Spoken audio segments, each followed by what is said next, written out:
Good evening.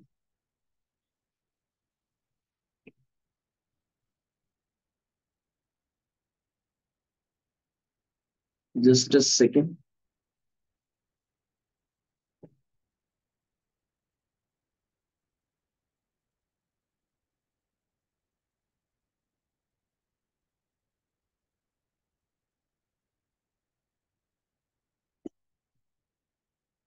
Yes. Good evening. Good evening. So only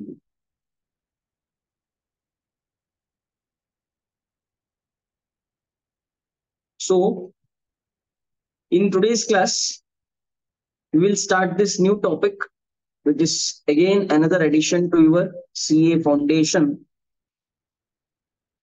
syllabus. There is an act called as Negotiable Instrument Act, which has been added to the syllabus. Earlier, it was a part of your CA intermediate syllabus, but now Institute wants this to be learned at CA Foundation level itself. Of course, not as vast as what was covered for CA Intermediate. Institute has made it an introductory level chapter, and a healthy balance of both practical questions as well as theoretical question can be expected from this particular chapter. So students are required to know about the basics of what negotiable instrument is all about. This particular act is named as, or the title of the act is Negotiable Instruments Act 1881. So if you can see there, it is a pre-independence act which was introduced by Britishers in India, and the act still continues even today, having its wide application, especially when it comes to certain types of negotiable instruments that we are using in our daily life in the business world. So the act came into force on 1st day of March 1882. Day on which the act was brought into force was 1st March 1882. Ever since that, so many amendments have happened for this act. The popular amendments out of them are Negotiable Instrument Amendment and Miscellaneous Provisions Act of 2002, Negotiable Instruments Amendment Act of 2015, and Negotiable Instruments Amendment Act of 2018. These are the major amendments that have happened in the recent past. In the recent days, these are the major amendments that have been introduced to this particular act. So speaking about this particular word negotiable instrument, we should understand what exactly do we mean by negotiable instrument. See, instrument is a term used for defining a document that confers a right from one person to another person. It may be a right or liability, we can say. Document that confers a right or liability from one person to another person. Negotiate. Instrument. Instrument means when I use this particular document, it confirms that you have a right. When someone has an instrument, it shows that he has some right.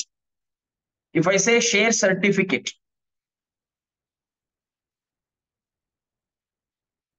it is an instrument.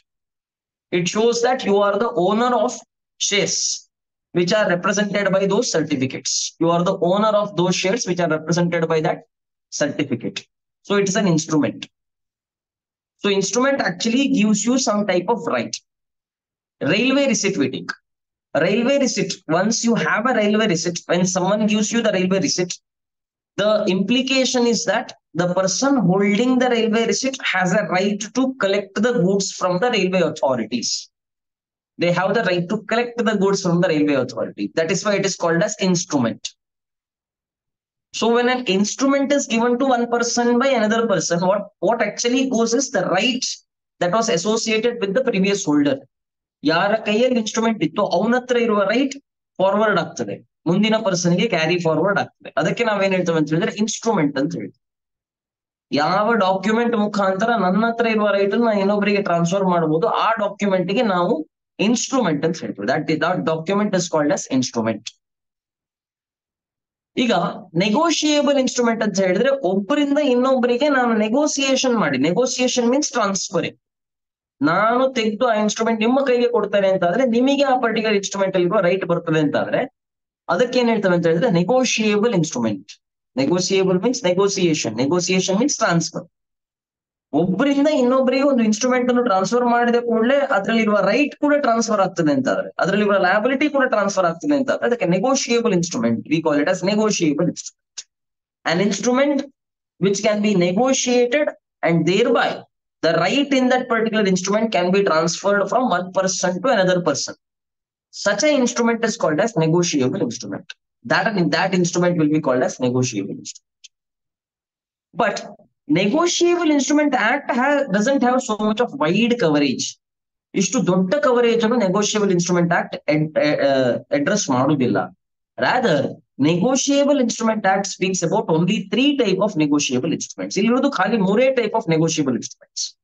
One is called as bill of exchange.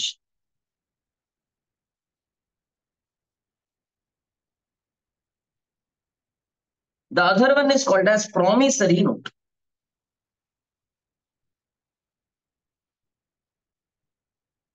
And the last one is check. So negotiable instrument act only speaks about these 3 things. See, negotiable instrument in a definition and simplify ಹೇಳುದು ಅಂತಂದ್ರೆ any instrument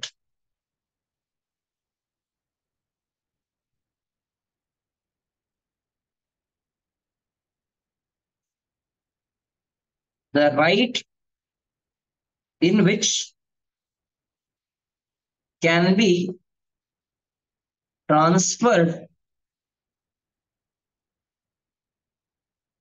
from a person to another by negotiation is called as negotiable instrument. ಅದಕ್ಕೆ ಹೇಳ್ತೇವೆ negotiable instrument ಅಂತ ಹೇಳ್ತೇವೆ. That is a simple meaning which I can give you about negotiable instrument. But speaking about the Negotiable Instruments Act, the Negotiable Instrument Act does not define the word negotiable instruments. NI stands for short form of negotiable instruments.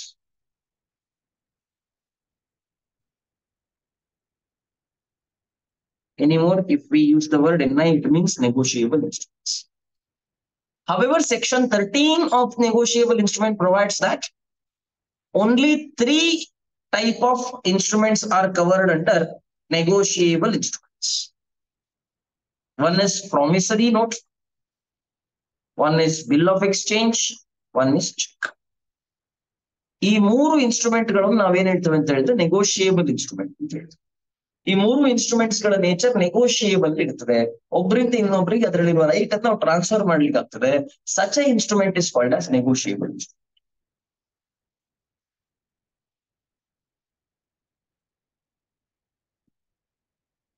ಕೆಳಗಡೆ line ಇದೆ, payable either to order or to bearer. Order ಅಂತ ಹೇಳಿದ್ರೆ ಯಾರ ಹೆಸರು instrument ಅಲ್ಲಿ ಇದೆ ಅಥವಾ ಯಾರ ಹೆಸರು ಇನ್ಸ್ಟ್ರೂಮೆಂಟ್ ಅಲ್ಲಿ ಬರೀಬೇಕು ಅಂತವರಿಗೆ ಪೇಮೆಂಟ್ ಮಾಡುವಂತ. Payable to the person whose name appears in the instrument or whose name will be written on the instrument.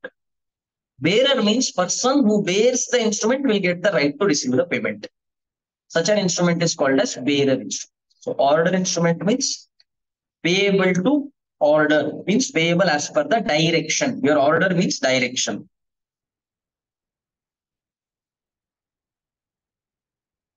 Payable as per direction. ಅದಕ್ಕೆ ಪೇಯಬಲ್ ಐದರ್ ಟು ಆರ್ಡರ್ ಅಂತ ಹೇಳ್ತೇವೆ. Bearer means person who ಬೇರ್ಸ್ it.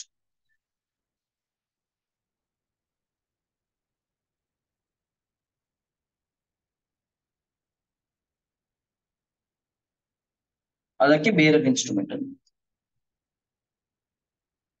General definition of negotiable instrument is given here. every document which entitles a person to a sum of money, which entitles means gives right.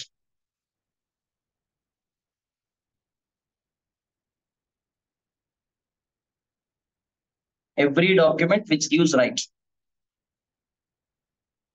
That is why we call it as document. That's why it is called as instrument. It confers a right. Every document which entitles a person to sum of money and which is transferable. In other words, it is negotiable. By delivery. Delivery means physical transfer of possession.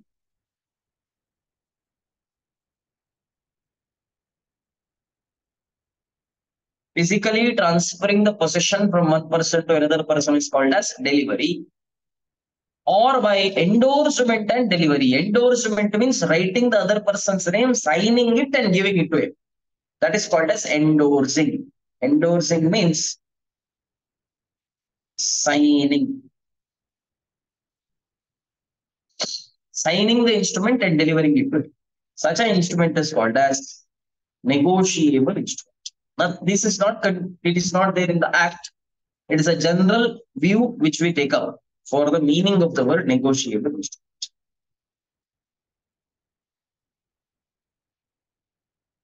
An instrument may be negotiable either by statute, that is by law.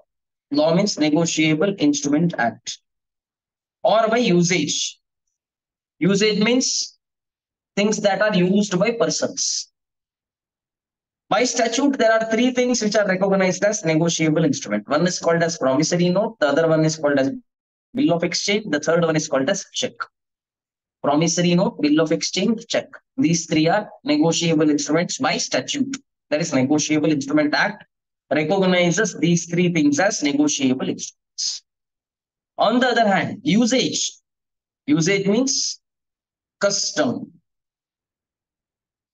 Custom of people.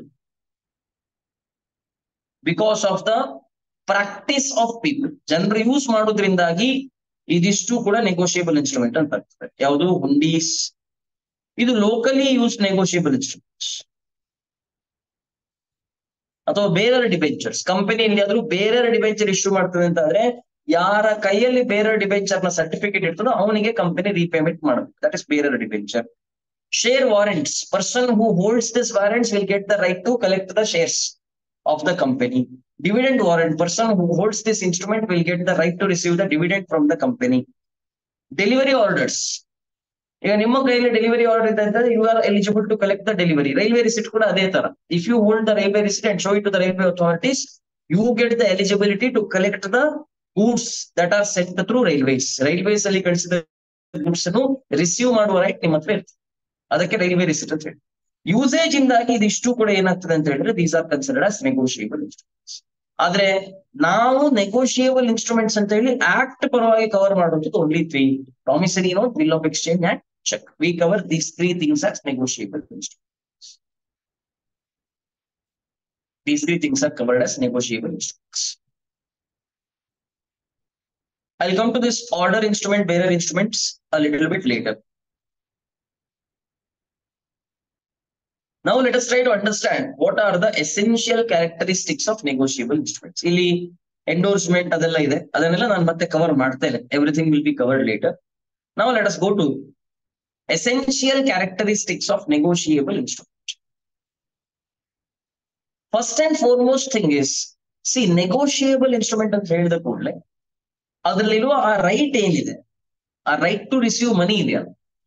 ಈಗ ನಾವು negotiable instrument ಅಂತ ಯಾವ್ದಕ್ಕೆ ಹೇಳ್ತೇವೆ? Negotiable instrument ಅಂತ ಹೇಳಿದ್ರೆ ನಾವು cheque ಅಂತ ಹೇಳ್ತೇವೆ. Negotiable instrument means bill of exchange. Negotiable instrument means promissory note. These things are considered as negotiable instruments. So, negotiable instrument ಅಂತ ಬರುವಾಗ ನಾವು Negotiable Instrument Act, NI Act ಪ್ರಕಾರ it covers only those instruments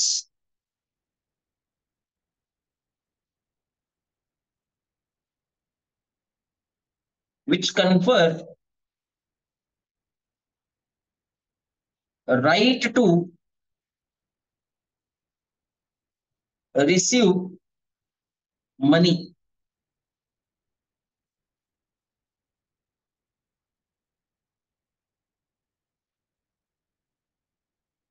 Instruments which confer right to receive money ಅನ್ನು ನಾವು negotiable instruments ಅಂತ ಹೇಳ್ತೀವಿ. ಅಂದ್ರೆ ಈಗ ನಿಮ್ಮ ಹತ್ರ ಯಾವುದೋ ಒಂದು ಫಿನಾನ್ಷಿಯಲ್ ಟ್ರಾನ್ಸಾಕ್ಷನ್ ಮಾಡ್ತೀರಿ, you go to a shop and you purchase some goods. Immediately payment ಮಾಡ್ಲಿಕ್ಕೆ ನಿಮ್ಮ ಹತ್ರ ದುಡ್ಡಿಲ್ಲ.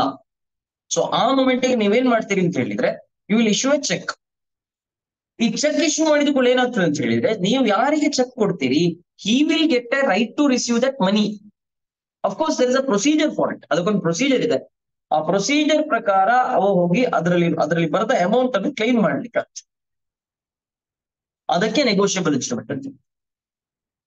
ಇಲ್ಲ ನಿಮಗೆ ಯಾರಿಂದೋ ಪೇಮೆಂಟ್ ಬರ್ಲಿಕ್ಕಿತ್ತು, ನೀವೇನ್ ಮಾಡ್ತೀರಿ, ಅವನ ಹೆಸರಲ್ಲಿ ಬಿಲ್ ಆಫ್ ಎಕ್ಸ್ಚೇಂಜ್ ಡ್ರಾ ಮಾಡ್ತೀರಿ. Will draw a bill of exchange in his name, asking him to accept it. ಈಗ ಅದ್ರಲ್ಲಿ ಏನಿದೆ, you will have a right to receive the payment, ನಿಮಗೆ ದುಡ್ಡು ರಿಸೀವ್ ಮಾಡುವಂತ ರೈಟ್ ಇದೆ.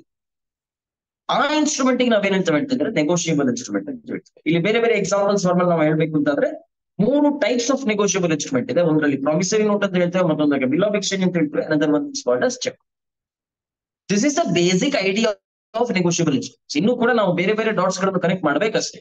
ಬೇಸಿಕ್ ಐಡಿಯಾದಲ್ಲಿ ಹೇಳ್ಬೇಕು ಅಂತ ಆದ್ರೆ, ಈ ಇನ್ಸ್ಟ್ರೂಮೆಂಟ್ ಕೊಟ್ಟು ಯಾರ ಕೈಯಲ್ಲಿದೆಯೋ ಅಥವಾ ಈ ಇನ್ಸ್ಟ್ರೂಮೆಂಟ್ ಯಾರಿಗೆ ಇಶ್ಯೂ ಆಗಿದೆ, they will have a right to receive money. ಅವರಿಗೆ ದುಡ್ಡು ಕಲೆಕ್ಟ್ ಮಾಡುವಂತ ರೈಟ್ ಸಿಗ್ತದೆ. ಅಂತ ಇನ್ಸ್ಟ್ರೂಮೆಂಟ್ ಗೆ ನಾವೇನ್ ಹೇಳ್ತೇವೆ ಅಂತ ಹೇಳಿದ್ರೆ ನೆಗೋಷಿಯಬಲ್ ಇನ್ಸ್ಟ್ರೂಮೆಂಟ್.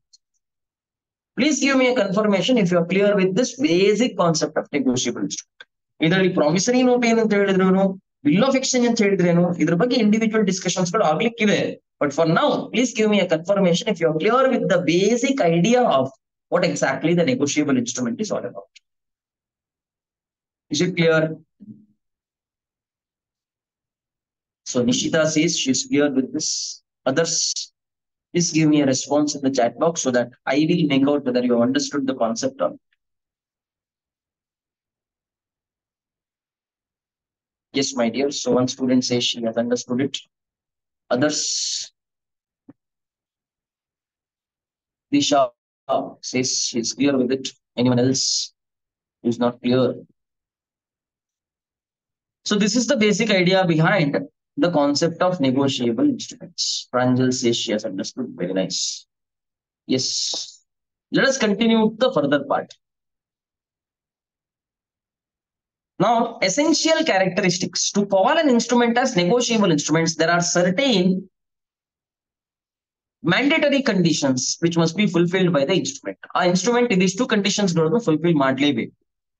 So ಯಾವುದೆಲ್ಲ ಕಂಡೀಷನ್ಸ್ ಇದೆ, let us try to understand one by one.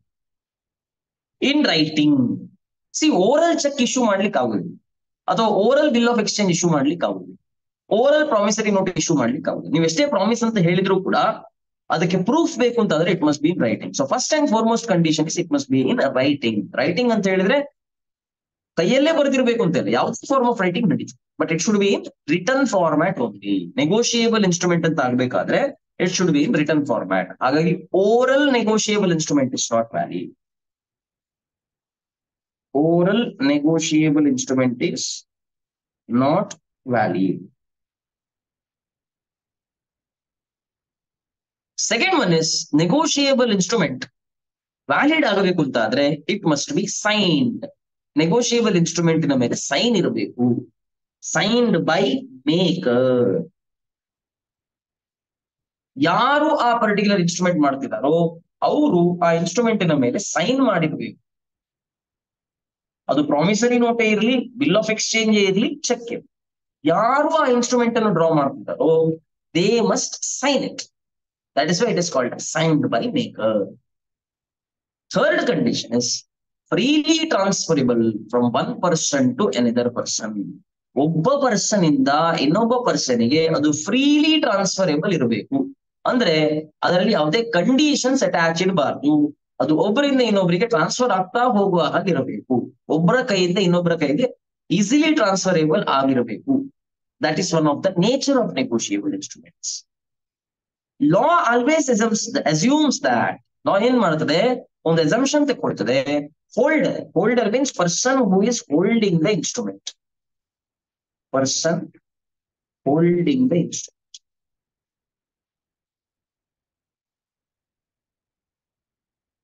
ಯಾರ ಕೈಯಲ್ಲಿ ಇನ್ಸ್ಟ್ರೂಮೆಂಟ್ ಇದೆಯೋ his title is free from defects. So law always assumes that when a person is holding the instrument, he has not stolen the instrument. ಅವ ಕದ್ಕೊಂಡು ಬಂದದ್ದಲ್ಲ. He has not found it from some lost premise. ಒಂದು last instrument ಅದನ್ನು ತಗೊಂಡು ಬಂದದ್ದಲ್ಲ. Law always assumes that the person has the entitlement. ಅವನಿಗೆ ಅದರ title ಇದೆ, ownership ಇದೆ. ಅದು free from any defect ಅಂತ ಕನ್ಸಿಡರ್ ಆಗ್ತದೆ. Holders title is free from defects. This is the point to be kept in mind. Holder's title is free from defects. So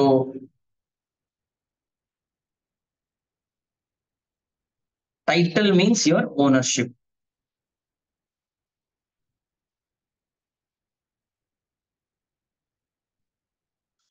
Next, can be transferred any number of times till its satisfaction. ಆ instrument ಅಲ್ಲಿರುವ amount ಅನ್ನು payment ಮಾಡುವ ತನಕ ಎಷ್ಟೇ ಸಲ ಬೇಕಿದ್ರು instrument ಅನ್ನು transfer ಮಾಡಬಹುದು. That's why that is one of the nature of negotiable instruments. One more characteristic of negotiable instruments, it can be transferred any number of times till its satisfaction. Instrument satisfy ಆಗುವ ತನಕ payment, your satisfaction means payment or discharge of liability.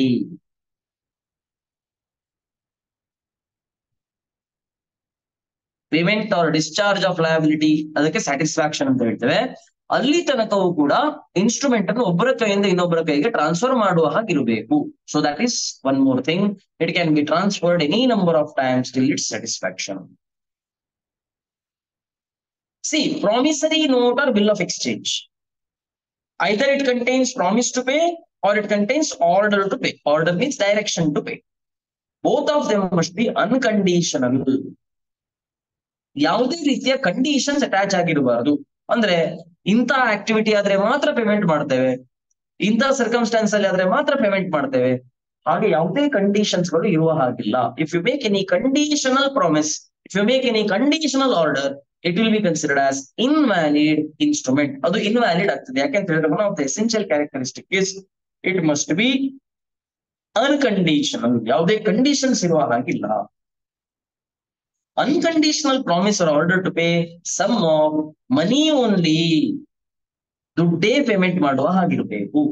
It must contain an unconditional promise or unconditional order to pay some money only.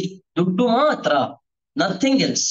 Promise to deliver goods, promise to supply some goods or promise to render some services, ಇದು ಯಾವುದು ಕೂಡ negotiable instrument ಅಲ್ಲ for us. Under Negotiable Instrument Act, this will not be considered as negotiable instruments. The sum payable, ಎಷ್ಟು amount payment, time of payment, ಯಾವಾಗ payment ಆಗ್ಬೇಕು, pay ಯಾರಿಗೆ payment ಆಗ್ಬೇಕು, must be certain. Certain means definite. Definite ಇರಬೇಕು.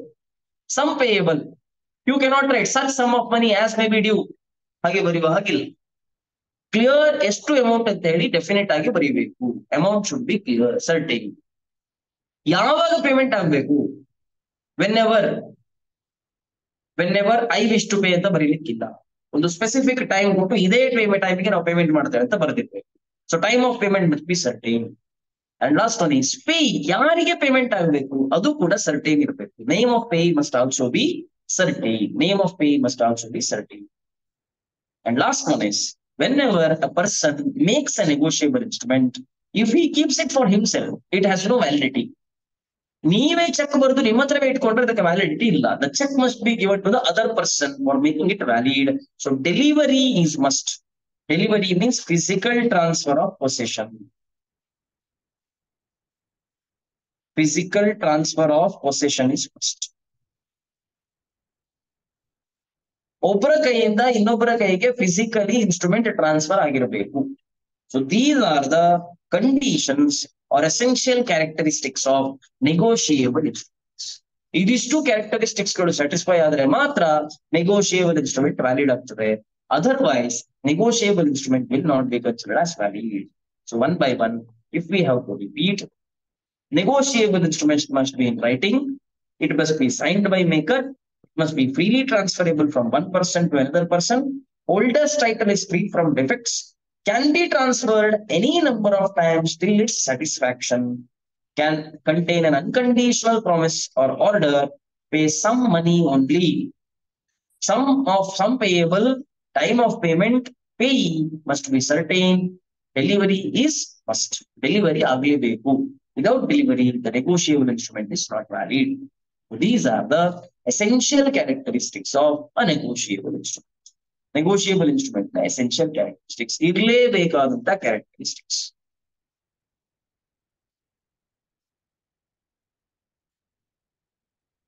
Shall I proceed?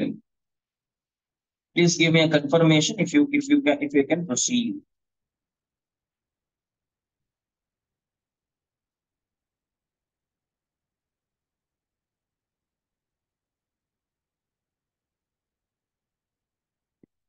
Yes. So let us proceed for the next.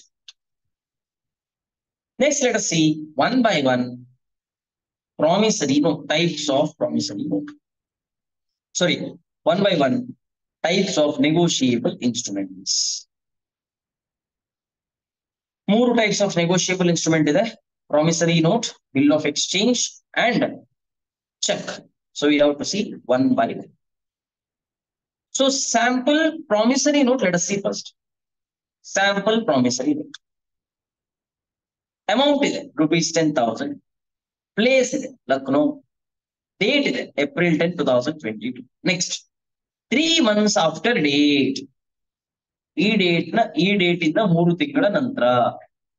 I promise to pay Shri Ramesh. Peyi ಯಾರ ಹೆಸರು ಬರ್ತದೆ, ಯಾರಿಗೆ ಪೇಮೆಂಟ್ ಮಾಡ್ತಾರೆ ಅವ್ರಿಗೆ ನಾವು ಪೇಯಿ.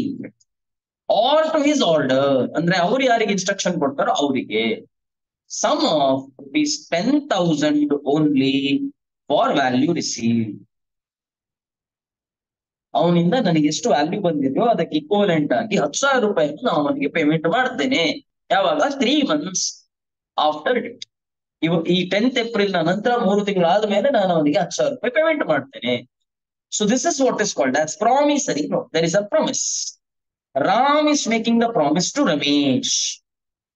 ರಾಮ್ ರಮೇಶ್ಗೆ ಪ್ರಾಮಿಸ್ ಮಾಡ್ತಿದ್ದಾನೆ 3 ತಿಂಗಳ ನಂತರ 10,000 ರೂಪಾಯಿ ಪೇಮೆಂಟ್ ಮಾಡ್ತೇನೆ. This type of negotiable instrument is called as promissory note. ಇದಕ್ಕೆ ನಾವು ಏನ್ ಹೇಳ್ತೇವೆ? Promissory note. This type of negotiable instrument is called as promissory note. Let us see the meaning of the word promissory note given under Section 4 of Negotiable Instruments Act. Negotiable Instrument Act Section 4 ಏನ್ ಹೇಳ್ತದೆ? A promissory note is an instrument in writing. Every negotiable instrument must be in writing. Same way, even promissory note must also be in writing. Writing ಅಲ್ಲಿ ಇರಬೇಕು. Not being a bank note or currency note. Sir, bank note ಅಲ್ಲ, currency note ಅಲ್ಲ. ಹಾಗಾದ್ರೆ bank note or currency note is also a type of promissory note, but as per Negotiable Instrument Act, those are not included in the definition of promissory note. Bank issue ಮಾಡುವಂತ note ಇಲ್ಲ currency note, ಅದು ಯಾವುದೂ ಕೂಡ ನಮಗೆ negotiable promissory note ಅಲ್ಲ. ಯಾಕೆ? It is specifically excluded from the definition of promissory note. ನಾವು promissory ನೋಟಿನ ಡೆಫಿನೇಷನ್ ಇಂದ ಅದನ್ನು ಸ್ಪೆಸಿಫಿಕ್ ಆಗಿ ಹೊರಗಿಟ್ಟಿದೆ. So an instrument in writing other than bank note or currency note containing an unconditional undertaking. Undertaking ಅಂತ ಹೇಳಿದ್ರೆ ಪ್ರಾಮಿಸ್. ಅನ್ಕಂಡೀಷನಲ್, ಯಾವುದೇ condition attach ಇಲ್ಲದೆ ಮಾಡಿರುವಂತ promise. Signed by the maker. In our example, Ram was the maker. Ram has signed it to pay certain sum of money only. ನಾವಲ್ಲಿ ಬರೆದದ್ದೇನು? 10,000 rupees ಮನಿ only. Clear ಆಗಿ ಬರೆದಿದ್ದೇವೆ. To a person, to a certain person, Mr. Ramesh, or to the order of certain person. ಅವ ಯಾರಿಗೆ ಹೇಳ್ತಾನೋ ಅಂತ ಪರ್ಸನ್ಗೆ, or to the bearer of the instrument. Third variant is bearer of the instrument. Bearer of the instrument ಅಂತ ಹೇಳಿದ್ರೆ ಯಾರ ಕೈಯಲ್ಲಿ instrument ಇದೆಯೋ ಅವನಿಗೆ payment ಮಾಡುವಂಥದ್ದು. So any of this combination is possible, either to certain person or to the order of certain person or to the bearer of certain person. Such an instrument is called as promissory note. So I repeat, an instrument in writing containing an unconditional undertaking signed by the maker, pay certain sum of money only to a certain person or to order of a certain person or to bearer of certain person. Sorry, bearer of the instrument, certain person, bearer of the instrument, whosoever bears the instrument. Such an instrument is called as promissory note. Anta instrument ನಾವೇನ್ ಹೇಳ್ತೇವೆ promissory note ಅಂತ ಹೇಳ್ತೇವೆ. So I repeat the definition once. A promissory note is a instrument in writing containing an unconditional undertaking signed by the maker to pay certain sum of money only to certain person or to the order of certain person or to the bearer of the instrument. Bearer of the instrument. I repeat once again, a promissory note is an instrument in writing containing an unconditional undertaking signed by the maker to pay certain sum of money only to a certain person or to the bearer of the instrument or the bearer to the order of certain person. Such an instrument is called as promissory note. Now we need to see one by one parties to promissory. Two parties should be there. In our example, Ramesh is there and Ram is there. So Ram is actually drawing the instrument. Ram is actually making the instrument. So here we'll write the name of Ram. The person to whom the amount is payable is called as P. In our example, Ramesh. So Ramesh has actually supplied the goods. We have written for some consideration. For value received is what we have written. So Ramesh has supplied the goods. Ram is issuing promissory note in consideration. Ram is the person who makes the promise to pay. We call him as promiser. Promiser antu kariಬಹುದು. Person who is promising. His debtor. He is the money. He is the person who owes money. That's the assumption. Debtor. He must sign the instrument. On the other hand, Ramesh is the person to whom amount on note is payable. ಯಾರಿಗೆ payment ಮಾಡ್ಲಿಕ್ಕಿದೆ ಅಂತ ಹೇಳಿದ್ರೆ ರಮೇಶ್ಗೆ payment ಮಾಡ್ಲಿಕ್ಕಿದೆ. Such a person is called as drawee, promisee, payee. These are the words which I can use for elaborating these things. So parties to promissory note. Essential characteristics of promissory note. What are the essential characteristics? First thing is it must be in writing. We have already seen the essential characteristic of a valid negotiable instrument. Ade illi kuda barutte. It must be in writing. Orally madida promise valid negotiable instrument alla. Valid promissory note alla. An oral promise to pay is not sufficient. Next, there must be an express promise to pay. ನಾನು ದುಡ್ಡು ಕೊಡ್ತೇನೆ ಅಂತಲೇ promise ಮಾಡಬೇಕು. ನಾನ್ ನಿಂಗೆ ಎಷ್ಟು ಕೊಡ್ಲಿಕ್ಕಿದೆ ಅಂತ ಹೇಳಿ ನೀವು ಬರೆದ್ರೆ ಅದು ವ್ಯಾಲಿಡ್ ಪ್ರಾಮಿಸ್ ಅಲ್ಲ. I owe you so much. ನಾನ್ ನಿಂಗೆ ಎಷ್ಟು ಕೊಡ್ಲಿಕ್ಕಿದೆ. I acknowledge that I am indebted to you for this value. ಅದು ಪ್ರಾಮಿಸ್ ಅಲ್ಲ. ಅದು ಪ್ರಾಮಿಸರಿ ನೋಟ್ ಆಗುವುದಿಲ್ಲ.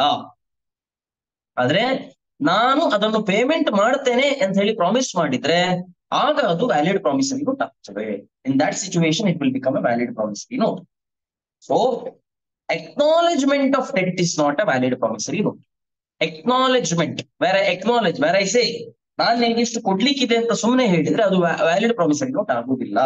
ವ್ಯಾಲಿಡ್ ಪ್ರಾಮಿಸರಿ ನೋಟ್ ಅಂತ ಆಗ್ಬೇಕಾದ್ರೆ ಖಾಲಿ ಎಕ್ನಾಲಜ್ ಇದ್ರೆ ಸಾಕಾಗುದಿಲ್ಲ, ಅದರೊಟ್ಟಿಗೆ ಪೇಮೆಂಟ್ ಮಾಡ್ತೇನೆ ಅಂತ ಹೇಳಿ ಪ್ರಾಮಿಸ್ ಕೂಡ ಇರಬೇಕು. ಪ್ರಾಮಿಸ್ ಇದ್ರೆ ಮಾತ್ರ ಅದು ವ್ಯಾಲಿಡ್ ಪ್ರಾಮಿಸರಿ ನೋಟ್ ಆಗ್ತದೆ. ಇಲ್ದಿದ್ರೆ ಅದು ವ್ಯಾಲಿಡ್ ಪ್ರಾಮಿಸರಿ ನೋಟ್ ಆಗುದಿಲ್ಲ. There must be an express promise to pay. Mere acknowledgement of debt is not sufficient. I acknowledge myself to be indebted to Mr. B, rupees 1,000, to be paid on demand for value received. ಇಲ್ಲಿ ಏನ್ ಹೇಳ್ತಿದ್ದೇನೆ, ನಾನು acknowledge ಮಾಡ್ತೇನೆ, ನಾನು 1,000 ರೂಪಾಯಿ ಕೊಡ್ಲಿಕ್ಕಿದೆ, ಅವ ಯಾವಾಗ demand ಮಾಡ್ತೇನೆ ಆಗ ಪೇಮೆಂಟ್ ಮಾಡ್ತೀನಿ ಅಂತ. It is also promise. Promise ಅನ್ನೋ ವರ್ಡ್ ಯೂಸ್ ಆಗ್ಬೇಕು ಅಂತ ಹೇಳಿ. ಪ್ರಾಮಿಸ್ ವರ್ಡ್ ಅಲ್ಲ, ಪ್ರಾಮಿಸ್ ನ ಯಾವ್ದಾದ್ರು ಒಂದು ಇಮೇಜ್ ಅಲ್ಲಿ ಕ್ರಿಯೇಟ್ ಆಗಿರಬೇಕು. ಹಾಗಾಗಿ even though the word promise is not used there, still it will be considered as valid promissory note. ಅದೇ second one, where One person is saying, Mr. V, I owe you rupees 1,000. See, O means I owe you means I owe you. This is the way of writing. I owe you rupees 1,000. It is not a promissory note. Promissory note, invalid promissory note as there is no promise to pay. ನಾನು ಎಲ್ಲೂ promise ಮಾಡ್ತಾ ಇಲ್ಲ, ಖಾಲಿ acknowledge ಮಾಡ್ತಾ ಇದ್ದಾನೆ. ಹಾಗಾಗಿ ಅದು valid promissory note ಅಲ್ಲ. It will not be considered as valid promissory note. So this is the second condition. Essential characteristics of valid promissory note is what we are discussing.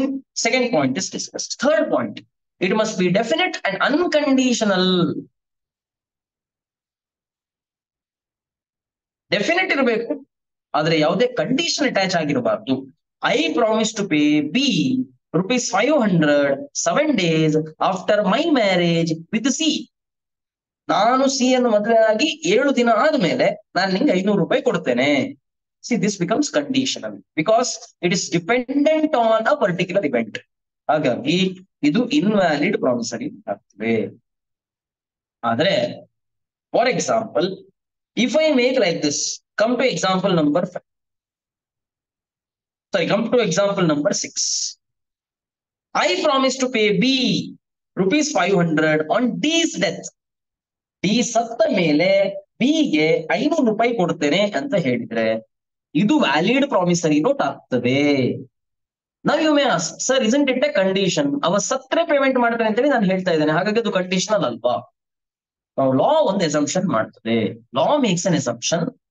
If the particular condition is dependent upon a certain event, ನೀವು ಹಾಕ್ತಿರುವಂತ condition definite ಆಗಿ ಆಗೇ ಆಗುವಂತ condition ಆಗಿದ್ರೆ ಆ event ಆಗೇ ಆಗ್ತದೆ in the ordinary behaviour of the man kind. ಅಂತ event ಆಗೇ ಆಗ್ತದೆ ಅನ್ನೋ ಶೋರ್ ಶಾರ್ಟ್ ಡೆಫಿನೆಟ್ ಇವೆಂಟ್ಸಿನ ಮೇಲೆ ನೀವು ಎಲ್ಲಿಯಾದ್ರೂ ಪ್ರಾಮಿಸ್ ಮಾಡಿದ್ರೆ ಅದು ವ್ಯಾಲಿಡ್ ಪ್ರಾಮಿಸರಿ ನೋಟ್ ಆಗ್ತದೆ. So here death is definite to happen. Even though we don't know the time of death, death is definitely happening. That is why it will be considered as valid negotiable instrument. An instrument is made payable on happening of a certain event which is bound to happen. It is valid promissory note. ಯಾವಾಗ ಆಗ್ತದೆ ಗೊತ್ತಿಲ್ಲ, ಆದ್ರೆ ಆ event ಆಗೇ ಆಗ್ತದೆ ಅಂತಾದ್ರೆ ಅಂತ ಇವೆಂಟಿನ ಮೇಲೆ ಪ್ರಾಮಿಸ್ ಡಿಪೆಂಡೆಂಟ್ ಆಗಿದ್ರೆ still it will be considered as valid promissory note. Invalid ಆಗುದಿಲ್ಲ. The promissory note will be considered as valid promissory note. Ade, I promise to pay rupees 500 on D's death, provided D leaves me enough property to pay, enough to pay that sum. Idu conditional ಆಯ್ತು, ಇದು definite ಅಲ್ಲ, ಹಾಗಾಗಿ ಇದು invalid promissory note. The first one, example number 4 is valid, example number 5 is invalid. Though death is written, you are putting one more condition. ಅವ ದುಡ್ಡು ಬಾಕಿ ಉಳಿಸಿದ್ರೆ ನಾನು payment ಮಾಡ್ತೀನಿ, ಅವ ನಂಗಷ್ಟು ದುಡ್ಡು ಉಳಿಸಿದ್ರೆ ಮಾತ್ರ ಪೇಮೆಂಟ್ ಮಾಡ್ತಾನೆ. Again that is not definite to happen, so this is invalid promissory. Next one, it must be signed by the maker.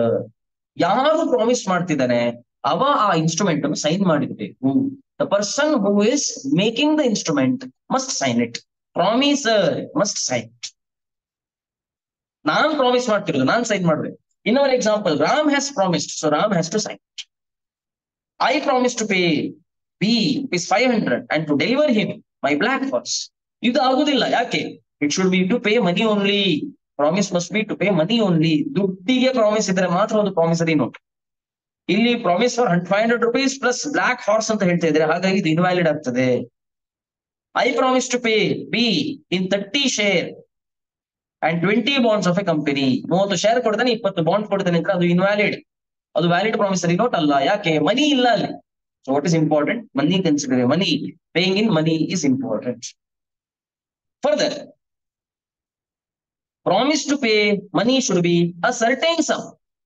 Specific amount ಅನ್ನು ಪೇಮೆಂಟ್ ಮಾಡ್ತಾನೆ ಅಂತ ಹೇಳಬೇಕು. Promise to pay a certain sum. I promise to pay B rupees 500 and all other sums which shall be due to him. ಅವನಿಗೆ ಎಷ್ಟು amount due ಇದೆಯೋ ಅಷ್ಟೊಂದು payment ಮಾಡ್ತಾನೆ ಅಂತಂದ್ರೆ ವ್ಯಾಲಿಡ್ ಅಲ್ಲ. ಯಾಕೆ? ಅಲ್ಲಿ 500 rupees ವ್ಯಾಲಿಡ್ ಇದ್ರು ಕೂಡ ಆಲ್ ಅದರ್ ಸಮ್ಸ್ ಅಂತ ಹೇಳ್ತಿದ್ದಾರೆ, ಅದೆಷ್ಟು ಅಂತ ಗೊತ್ತಿಲ್ಲ. ಹಾಗಾಗಿ ಇದು invalid promissory note, valid promissory note ಆಗುದಿಲ್ಲ. ಆದ್ರೆ if you say I promise to pay B rupees 500 along with interest at the rate of 10% per annum. ನಾನು ಪೇಮೆಂಟ್ ಮಾಡ್ತೇನೆ, ಅದ್ರೊಟ್ಟಿಗೆ ಇಂಟ್ರೆಸ್ಟ್ ಪೇಮೆಂಟ್ ಮಾಡ್ತೇನೆ ಅಂತ ಹೇಳಿದ್ರೆ ಈ ಒಂದು the interest rate is given, this amount is fixed, ಅದ್ರ ಮೇಲೆ ಇಂಟ್ರೆಸ್ಟ್ ಅಪ್ಲೈ ಆಗ್ತದೆ. ಹಾಗಾಗಿ it becomes a valid promissory note. ಅಲ್ಲಿ ಸಮ್ ಸರ್ಟೇನ್ ಅಂತಲೇ ಕನ್ಸಿಡರ್ ಆಗ್ತದೆ. So law considers it as certain sum of money. ಅಲ್ಲಿ ಅಂತ ಕೇಸಲ್ಲಿ sum of money will be considered as certain sum of money only. So sometimes the language of a promissory note is such that amount payable can be easily ascertained. In such case, the promissory note will be valid. Example, I promise to pay B rupees 500 along with simple interest at the rate of 12% per annum. It is a valid promissory note. ಹಾಗಾಗಿ all other sums ಅಂತ ಬರೆದ್ರೆ wrong ಆಗ್ತದೆ. Rate of interest ಇಲ್ಲ foreign exchange rate ಇಂಥದ್ದು ಯಾವ್ದನ್ನಾದ್ರೂ ಬರೆದ್ರೆ the promissory note will be valid promissory note. Valid promissory note. Next, maker and payee must be certain, definite and different person. ನಾನು ನನಗೆ promise ಮಾಡ್ಕೊಂಡ್ರೆ ಅದು ವ್ಯಾಲಿಡ್ ಪ್ರಾಮಿಸರಿ ನೋಟ್ ಅಲ್ಲ. If I make a promissory note to myself, it is not a valid promissory note. Certain ಇರಬೇಕು, definite ಇರಬೇಕು, ಇಂಥ person ಅಂತ identify ಮಾಡ್ಲಿಕ್ಕೆ ಆಗುವಂತವ್ರು ಇರಬೇಕು, ಅಂಡ್ ಡಿಫರೆಂಟ್ ಪರ್ಸನ್ ಆಗಿರಬೇಕು. ಮೇಕರ್ ಅಂಡ್ ಪೇ, ಯಾರು ಇನ್ಸ್ಟ್ರೂಮೆಂಟ್ ಮಾಡ್ತಿದ್ದಾರೆ, ಯಾರಿಗೆ ಪೇಮೆಂಟ್ ಮಾಡ್ಲಿಕ್ಕಿದೆ, ಇಬ್ರು ಕೂಡ ಬೇರೆ ಬೇರೆ ಡಿಸ್ಟಿಂಕ್ಟ್ ಕ್ಯಾರೆಕ್ಟರ್ಸ್ ಆಗಿರಬೇಕು, ಡಿಸ್ಟಿಂಕ್ಟ್ ಪರ್ಸನ್ಸ್ ಆಗಿರಬೇಕು. ಆಗ ಮಾತ್ರ ಪ್ರಾಮಿಸರಿ ನೋಟ್ ವ್ಯಾಲಿಡ್ ಆಗ್ತದೆ. ಇಲ್ದಿದ್ರೆ ಪ್ರಾಮಿಸರಿ ನೋಟ್ ಇನ್ವ್ಯಾಲಿಡ್ ಆಗ್ತದೆ. ಸರ್ ಹಾಗಾದ್ರೆ ನಾವು ಬೇರರ್ ಪ್ರಾಮಿಸರಿ ನೋಟ್ ಮಾಡಬಹುದಾ? ಬೇರರ್ ಮೀನ್ಸ್ ಯಾರ ಕೈಯಲ್ಲಿ ಇನ್ಸ್ಟ್ರೂಮೆಂಟ್ ಇದೆ ಅವರಿಗೆ ಪೇಮೆಂಟ್ ಮಾಡುವಂಥದ್ದು. Such an instrument is called as bearer promissory note. I am not writing the name of the pay. I simply right pay to, I promise to pay rupees 10,000 to person who bears this instrument. ಯಾರ ಕೈಯಲ್ಲಿ instrument ಇದೆ ಅವರಿಗೆ ನಾನು payment ಮಾಡ್ತೇನೆ ಅಂತ ಹೇಳಿದ್ರೆ ಅದು bearer promissory note ಆಯ್ತು.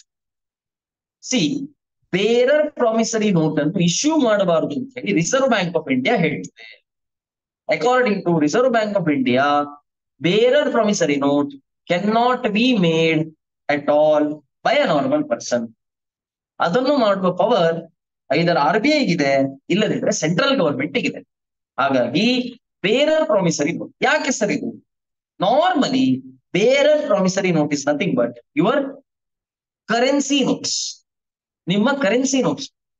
ಹಾಗಾಗಿ ನಿಮಗೆ ಬೇರರ್ ಪ್ರಾಮಿಸರಿ ನೋಟ್ ಇಶ್ಯೂ ಮಾಡ್ಲಿಕ್ಕೆ ನಾನು ಪವರ್ ಕೊಟ್ರೆ ಆಟೋಮ್ಯಾಟಿಕಲಿ ಏನಾಗ್ತದೆ, you people will start minting currency, which is illegal. That is why Section 31 of Reserve Bank of India Act prohibits a normal person from issuing promissory notes payable to bearer. ಯಾರ ಕೈಯಲ್ಲಿ instrument ಉಂಟು ಅವರಿಗೆ payment ಮಾಡುವಂತ instrument ಅನ್ನು draw ಮಾಡ್ಲಿಕ್ಕಿಲ್ಲ. Bearer promissory note is prohibited. Bearer promissory note is prohibited. Next one, promissory note must be stamped. Stamping ಅಂತ ಹೇಳಿದ್ರೆ there is an act called as Stamp Act, which tells us ಯಾವ instrument ಗೆ ಎಷ್ಟು ಅಮೌಂಟಿನ stamp duty ಕಟ್ಟಬೇಕು ಅಂತ ಹೇಳ್ತೀವಿ. This act tells us what is the amount of stamp duty you need to pay for a particular instrument. So according to that particular act, promissory note ಆಗ್ಬೇಕು ಅಂತಂದ್ರೆ ಯಾವ ವ್ಯಾಲ್ಯೂನ ಪ್ರಾಮಿಸರಿ ನೋಟ್ ಆಗ್ಬೇಕು ಅದಕ್ಕೆ respective amount ಅನ್ನು stamp duty ಆಗಿ payment ಮಾಡಬೇಕು. So for a valid promissory note it should be properly stamped according to the provisions of stamp act. Stamp act ನ ಪ್ರೊವಿಷನ್ಸ್ ಪ್ರಕಾರ ಅದನ್ನು ವ್ಯಾಲಿಡ್ಲಿ ಸ್ಟಾಂಪ್ ಮಾಡಿರಬೇಕು. So these are the requirements of valid promissory note. So I repeat the points one by one. Essential characteristics of promissory note. Promissory note must be in writing. There must be express promise to pay. Mere acknowledgement of debt is not a promise. It must be definite and unconditional. Exception, where instrument is made payable on happening of a certain event, which is bound to happen. Instrument is valid promissory note. It will be considered as unconditional. Promissory note must be signed by the maker. Otherwise, it is incomplete and ineffective. Promise to pay money only. Promise to pay certain sum of money only. However, where you can make out the amount, even though specific amount is not given, it will still be considered as certain sum of money. Maker and pay must be certain, definite, and different persons. Promissory note cannot be made payable to bearer of the instrument. It must be properly stamped according to the provisions of Stamp Act. Stamp Act ನ provisions ಪ್ರಕಾರ ಅದನ್ನು stamp ಮಾಡಿರಬೇಕು. This is what is called as promissory note. So these are the requirements of essential elements of valid promissory note. Sir, I will give you 2 minutes. Please go through the screen once and try to recall all the points that we have discussed for promissory note.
Okay, now let us continue the discussion.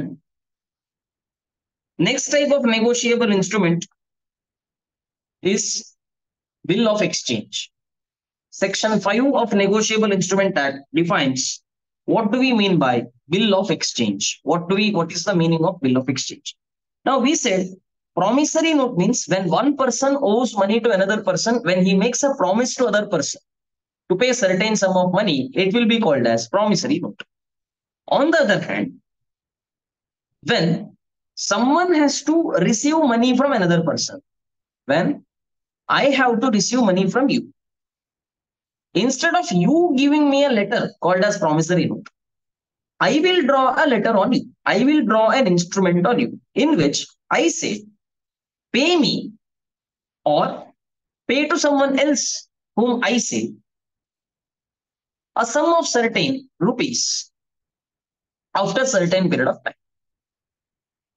So promissory note ಅಲ್ಲಿ ನೀವು ನನಗೆ promise ಮಾಡ್ತೀರಿ, bill of exchange ಅಲ್ಲಿ ನಾನೇ ನಿಮಗೊಂದು letter ಬರೀತೇನೆ ಏನಂತ ಹೇಳಿ, I order, unconditional order. Order ಅಂದ್ರೆ ಡೈರೆಕ್ಷನ್. ನಾನು ಹೇಳುದು ನಿಮಗೆ ಇಷ್ಟ ಅಮೌಂಟ್ ಅನ್ನು ಇಂಥ ಪರ್ಸನ್ಗೆ ಪೇಮೆಂಟ್ ಮಾಡಿ, ಇಷ್ಟ ಅಮೌಂಟ್ ಅನ್ನು ನಂಗೆ ಪೇಮೆಂಟ್ ಮಾಡಿ, ಅಥವಾ ಇಂಥ ಪರ್ಸನ್ಗೆ ಪೇಮೆಂಟ್ ಮಾಡಿ. ಈ ನೆಗೋಷಿಯಬಲ್ ಇನ್ಸ್ಟ್ರೂಮೆಂಟ್ ಗೆ ನಾವೇನ್ ಹೇಳ್ತೇವೆ ಅಂತ ಹೇಳಿದ್ರೆ ಬಿಲ್ ಆಫ್ ಎಕ್ಸ್ಚೇಂಜ್ ಅಂತ ಹೇಳಿ. This negotiable instrument is called as bill of exchange. ಇಲ್ಲಿ ನೋಡಿ, mister A is making the bill. A bill ಮಾಡ್ತಿದ್ದಾನೆ ಏನಂತ ಹೇಳಿ, 10,000 ರೂಪಾಯಿಗೆ bill.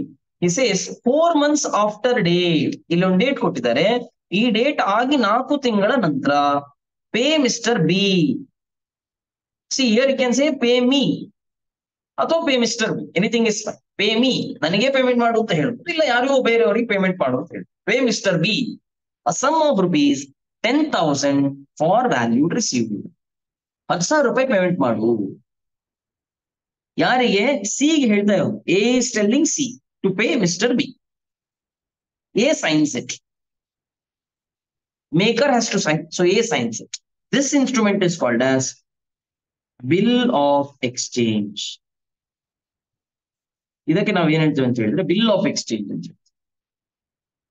An instrument whereby one party makes an unconditional order. ಆ ಕೇಸಲ್ಲಿ ಅನ್ಕಂಡೀಷನಲ್ ಅಂಡರ್ಟೇಕಿಂಗ್ ಅಂತ ಹೇಳಿದ್ವಿ.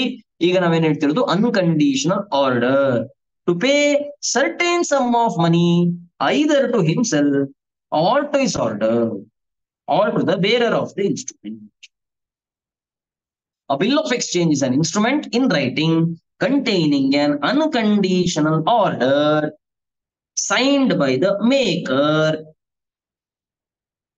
directing a certain person to pay a certain sum of money only. Directing and then order and same thing. Order or direction is one and the same. To pay a certain sum of money only to, or to the order of certain person, only to certain person, or to order of certain person, or to the bearer of the instrument. A wrote and signed an instrument ordering B to pay rupees 500 to C. This is called as bill of exchange. In this instrument, B has been ordered to pay 500 rupees to C. ನಮ್ಮ example ಅಲ್ಲಿ ಸ್ವಲ್ಪ change ಇದೆ. B ಗೆ ನಾವು order ಮಾಡ್ತೀವಿ, C ಗೆ ನಾವು order ಮಾಡ್ತೀವಿ, ಬಿ ಗೆ ಪೇಮೆಂಟ್ ಮಾಡ್ತೀವಿ ಅಷ್ಟೇ. ಸುಮಾರು ಅಂತ ಸಿ. ಇದಕ್ಕೆ ನಾವೇನ್ ಹೇಳ್ತೇವೆ ಬಿಲ್ ಆಫ್ ಎಕ್ಸ್ಚೇಂಜ್ ಅಂತ. ಒಬ್ಬ ಪಾರ್ಟಿ ಇನ್ನೊಂದು ಪಾರ್ಟಿಗೆ ಇದಷ್ಟು ಇಷ್ಟ ಅಮೌಂಟ್ ಅನ್ನು ಪೇಮೆಂಟ್ ಮಾಡು ಅಂತ ಹೇಳಿ ಆರ್ಡರ್ ಮಾಡುವುದಕ್ಕೆ, ಡೈರೆಕ್ಷನ್ ಕೊಡುವುದಕ್ಕೆ ಬಿಲ್ ಆಫ್ ಎಕ್ಸ್ಚೇಂಜ್ ಅಂತ ಹೇಳಿ. This is called as bill of exchange. Parties to bill of exchange. ಯಾರು ಬಿಲ್ ಆಫ್ ಎಕ್ಸ್ಚೇಂಜ್ ಅನ್ನು ಡ್ರಾ ಮಾಡ್ತಾರೋ ಅವರಿಗೆ ನಾವೇನ್ ಹೇಳ್ತೇವೆ, ಡ್ರಾವರ್ ಆಫ್ ದ ಇನ್ಸ್ಟ್ರೂಮೆಂಟ್ ಅಂತ ಹೇಳ್ತೇವೆ. Person who draws or makes the bill. See his liability is secondary and conditional. ಯಾಕೆ ಅಂತ ಹೇಳಿದ್ರೆ ಪ್ರೈಮರಿ ಲಯಬಿಲಿಟಿ ಇನ್ನೊಬ್ಬನದ್ದು. ಯಾರ ಹೆಸರಲ್ಲಿ ನಾನು ಇನ್ಸ್ಟ್ರೂಮೆಂಟ್ ಡ್ರಾ ಮಾಡಿದ್ದೇನೆ ಅವನಿಗೆ ಪ್ರೈಮರಿ ಲಯಬಿಲಿಟಿ, ಅವನೇ ಪೇಮೆಂಟ್ ಮಾಡ್ಬೇಕು. ಇಲ್ಲಿ ಲಯಬಿಲಿಟಿ ಇರುವುದು ಯಾರ ಮೇಲೆ? ಸಿ ಮೇಲೆ. ಸಿ ಪೇಮೆಂಟ್ ಮಾಡ್ಬೇಕು, ಸಿ ಮೇಲೆ ಡ್ರಾ ಆದದ್ದು ಸಿದು ಲಯಬಿಲಿಟಿ. ಸಿ ಪೇಮೆಂಟ್ ಮಾಡದಿದ್ರೆ ಆಗ ಎಗೆ ಪೇಮೆಂಟ್ ಮಾಡ್ಬೇಕಾಗ್ಬಹುದು. A may have to pay the amount. His liability is primary and conditional till the bill is accepted. Bill of exchange ಕೇಸಲ್ಲಿ ನಾನು ಸಿ ಹೆಸರು ಬಂದು ಇನ್ಸ್ಟ್ರೂಮೆಂಟ್ ಮಾಡ್ತೇನೆ ಅಂತಾದ್ರೆ ಸಿ ಅದನ್ನು ಅಕ್ಸೆಪ್ಟ್ ಮಾಡ್ಬೇಕಾಗ್ತದೆ. ಅಲ್ಲಿ ತನಕ ನಾನು ಲಯಬಲ್ ಆಗ್ತೇನೆ. ಒಮ್ಮೆ ಸಿ ಅದನ್ನು ಅಕ್ಸೆಪ್ಟ್ ಮಾಡಿ ಆದ್ಮೇಲೆ ಪ್ರೈಮರಿ ಲಯಬಿಲಿಟಿ ಶಿಫ್ಟ್ ಆಗ್ತದೆ. ಯಾರಿಗೆ? ಸಿ ಗೆ ಪ್ರೈಮರಿ ಲಯಬಿಲಿಟಿ ಶಿಫ್ಟ್ ಆಗ್ತದೆ. The primary liability get shifted to C. Drawee, drawee ಅಂತ ಹೇಳಿದ್ರೆ ಅದು person on whom the bill is drawn. ಯಾರ ಮೇಲೆ ಇನ್ಸ್ಟ್ರೂಮೆಂಟ್ ಡ್ರಾ ಆಗಿದೆ such a person is called as drawee. ಒಮ್ಮೆ ಬಿಲ್ ಎಕ್ಸೆಪ್ಟ್ ಆದ್ಮೇಲೆ is called as acceptor. So bill of exchange case ಅಲ್ಲಿ there is a concept of acceptance. So if you see the course of how bill of exchange works, Sam draws a bill of exchange. ಯಾಕೆ? ಅವ goods return ಗೆ sale ಮಾಡಿದ್ದಾನೆ, ಅದರ ಕನ್ಸಿಡರೇಷನ್ಗೋಸ್ಕರ Sam ಏನ್ ಮಾಡ್ತಾನೆ, return ಹೆಸರಲ್ಲಿ ಒಂದು ಬಿಲ್ ಆಫ್ ಎಕ್ಸ್ಚೇಂಜ್ ಡ್ರಾ ಮಾಡ್ತಾನೆ. ಅದಾದ್ಮೇಲೆ Sam delivers it to Rita. Sam ಆ ಬಿಲ್ ಆಫ್ ಎಕ್ಸ್ಚೇಂಜ್ ರಿಟರ್ನ್ ಗೆ ಕಳಿಸ್ತಾನೆ ಅಂಡ್ ರೀಟಾ ಎಕ್ಸೆಪ್ಟ್ಸ್ ಇಟ್.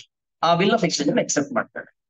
ಈಗ ಅವ್ದು ಎಕ್ಸೆಪ್ಟ್ ಮಾಡುವ ತನಕ ಸ್ಯಾಮೇ ಆ ಪರ್ಟಿಕ್ಯುಲರ್ ಇನ್ಸ್ಟ್ರೂಮೆಂಟ್ ಮೇಲೆ ಲಯಬಲ್ ಇರ್ತಾನೆ. ಒಮ್ಮೆ ರೀಟಾ ಎಕ್ಸೆಪ್ಟ್ ಮಾಡಿದ್ಮೇಲೆ she becomes liable on the instrument. ನಾವು Rita will be called as acceptor. ಅಲ್ಲಿ ತನಕ ಅವಳು ಡ್ರಾಯಿ ಆಗಿರ್ತಾಳೆ. ಒಮ್ಮೆ ಅದನ್ನು ಎಕ್ಸೆಪ್ಟ್ ಮಾಡಿದ ಕೂಡಲೇ ಶಿ ಬಿಕಮ್ಸ್ ಎಕ್ಸೆಪ್ಟರ್. ಒಮ್ಮೆ ಅದನ್ನು ಅವಳು ಎಕ್ಸೆಪ್ಟ್ ಮಾಡಿದ ಕೂಡಲೇ she becomes acceptor. Once she accepts the instrument she becomes acceptor. On maturity, drawer presents the instrument for drawee for payment. Drawer receives payment and transaction is completed. ಇದು general process. ಅದರ ನಂತರ ಬೇರೆ ಬೇರೆ parties ಗಳು add on ಆಗ್ತಾ ಹೋಗ್ತಾರೆ. That is a different thing.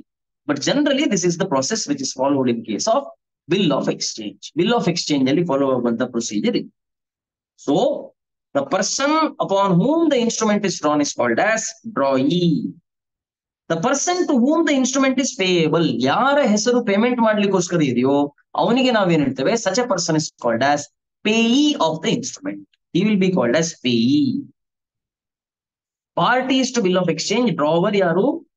Drawer is the person who draws the bill of exchange. Drawee is the person upon whom the bill is drawn. Once the drawee accepts it, he becomes acceptor. Payee ಅಂತ ಹೇಳಿದ್ರೆ ಡ್ರಾವರಿಗೆ payment ಮಾಡ್ಬೇಕು ಅಂತ ಅಂದ್ರೆ drawer will be called as payee. Payee ಬೇರೆ ಹೆಸರು ಯಾರಾದ್ರೂ ಬರ್ತಿದ್ರೆ such person will be called as payee. Third person can also become payee. Essential characteristics almost similar to promissory note only. Promissory note ಗೆ similar ಆಗಿದೆ. Let us see one by one. One second.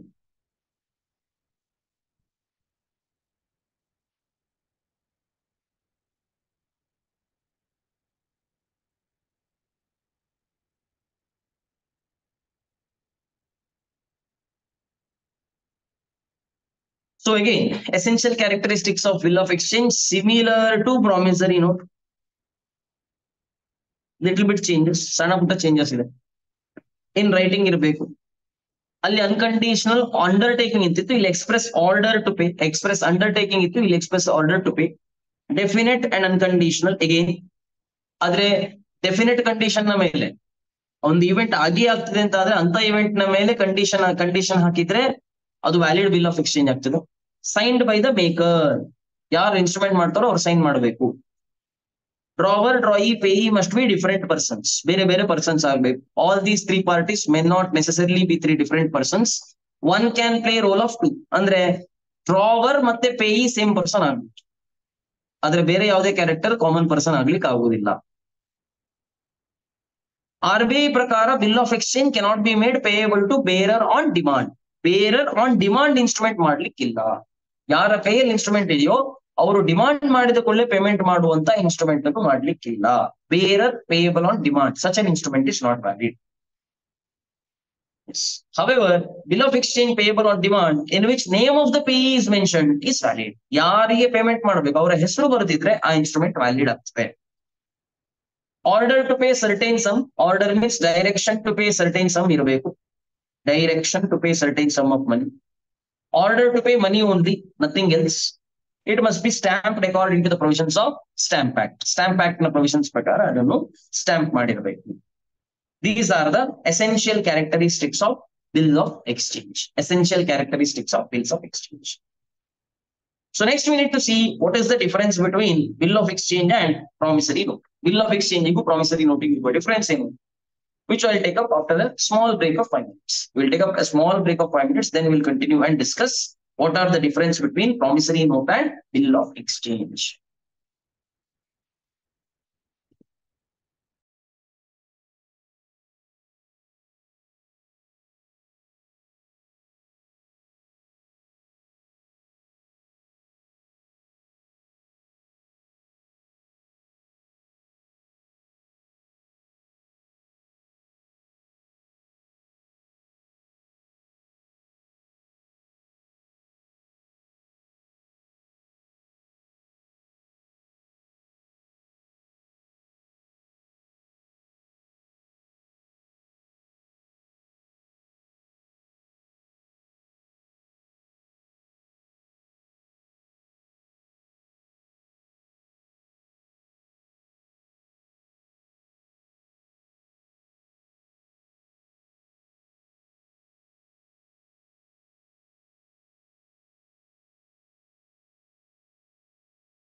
Let us continue.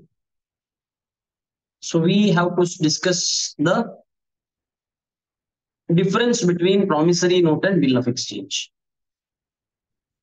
So promissory note, it is an unconditional promise or undertaking to pay certain sum of money. Here it is unconditional order. Main difference. When I have to pay you money, if I make a note, it is called as promissory note. If you make a note and send it to me for acceptance, it is called as bill of exchange. Promise to pay money, order for making payment. There are two parties. One is maker, the other one is payee. Three parties, drawer, drawee, and payee. Of course, drawer and payee can be same person. Promissory note, there is no concept of acceptance. Bill of exchange needs to be accepted. Promissory note cannot be made payable to bearer. ಯಾರ ಕೈಯಲ್ಲಿ instrument ಉಂಟು ಅವನಿಗೆ payment ಮಾಡಲಿಕ್ಕೆ ಆ ಟೈಪಿನ promissory note ಅನ್ನು ಮಾಡಲಿಕ್ಕೆ right ಇಲ್ಲ, because RBI prohibition is there. Payable to bearer is allowed in case of bill of exchange, but payable to bearer on demand is not allowed. ಈ on demand ಏನು bearer ಏನು, in a while we'll have a clarity on that. ಅದ್ರ ಮೇಲೆ ಮತ್ತೊಬ್ಬ ಒಂದ್ ಸ್ವಲ್ಪ clarity ಬರ್ಲಿಕ್ಕಿದೆ. Types of instrument ಅಲ್ಲಿ ನಾವು ಮತ್ತೊಬ್ಬ ಅದನ್ನು ಡಿಸ್ಕಸ್ ಮಾಡ್ಲಿಕ್ಕೆ. So till done, please stay back. I'll explain you what is bearer, what is a demand, what is order, everything will be explained to you.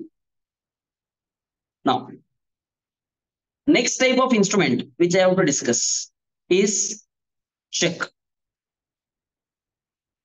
Next type of instrument that we need to see is check. So what do we mean by check? In case of check, let us practically understand what exactly happens. So you have a bank account with SBI. This is your banker. You have deposited your money with this bank. Let's say in your account there is 1 crore rupees. You have deposited 1 CR in SBI. You have to make a payment to a third party. Let us say 10 lakh rupees. You have to pay 10 lakh rupees to another person. Now, instead of you yourself paying the cash, what you do is you give him an instrument in which it is written, pay to this person rupees 10 lakh. Pay to this person rupees 10 lakh. And you are actually giving this direction to SBI for making the payment to this person. Direction is given to SBI. You are giving the direction to pay rupees 10 lakh to this person, to third person.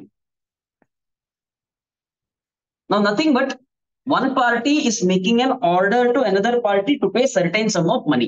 This is nothing but bill of exchange only. Now, bill of exchange in a definition, which contains an unconditional order to pay certain sum of money to a payee. Payee ಇಷ್ಟು amount ಅನ್ನು payment ಮಾಡು ಅಂತ ಹೇಳಿ unconditionally order ಮಾಡಿದ್ರೆ ಅದಕ್ಕೆ ನಾವೇನ್ ಹೇಳ್ತೇವೆ, bill of exchange ಅಂತ ಹೇಳಿ. ಆದ್ರೆ ಇಲ್ಲಿ ಈ ಕೇಸಲ್ಲಿ ಏನಾಗ್ತಿದೆ ಅಂತ ಹೇಳಿದ್ರೆ, ಇಲ್ಲಿ ಕೂಡ ಅನ್ಕಂಡೀಷನಲ್ ಆರ್ಡರೇ ಇದೆ. Unconditional order. Even here also we are having an unconditional order only.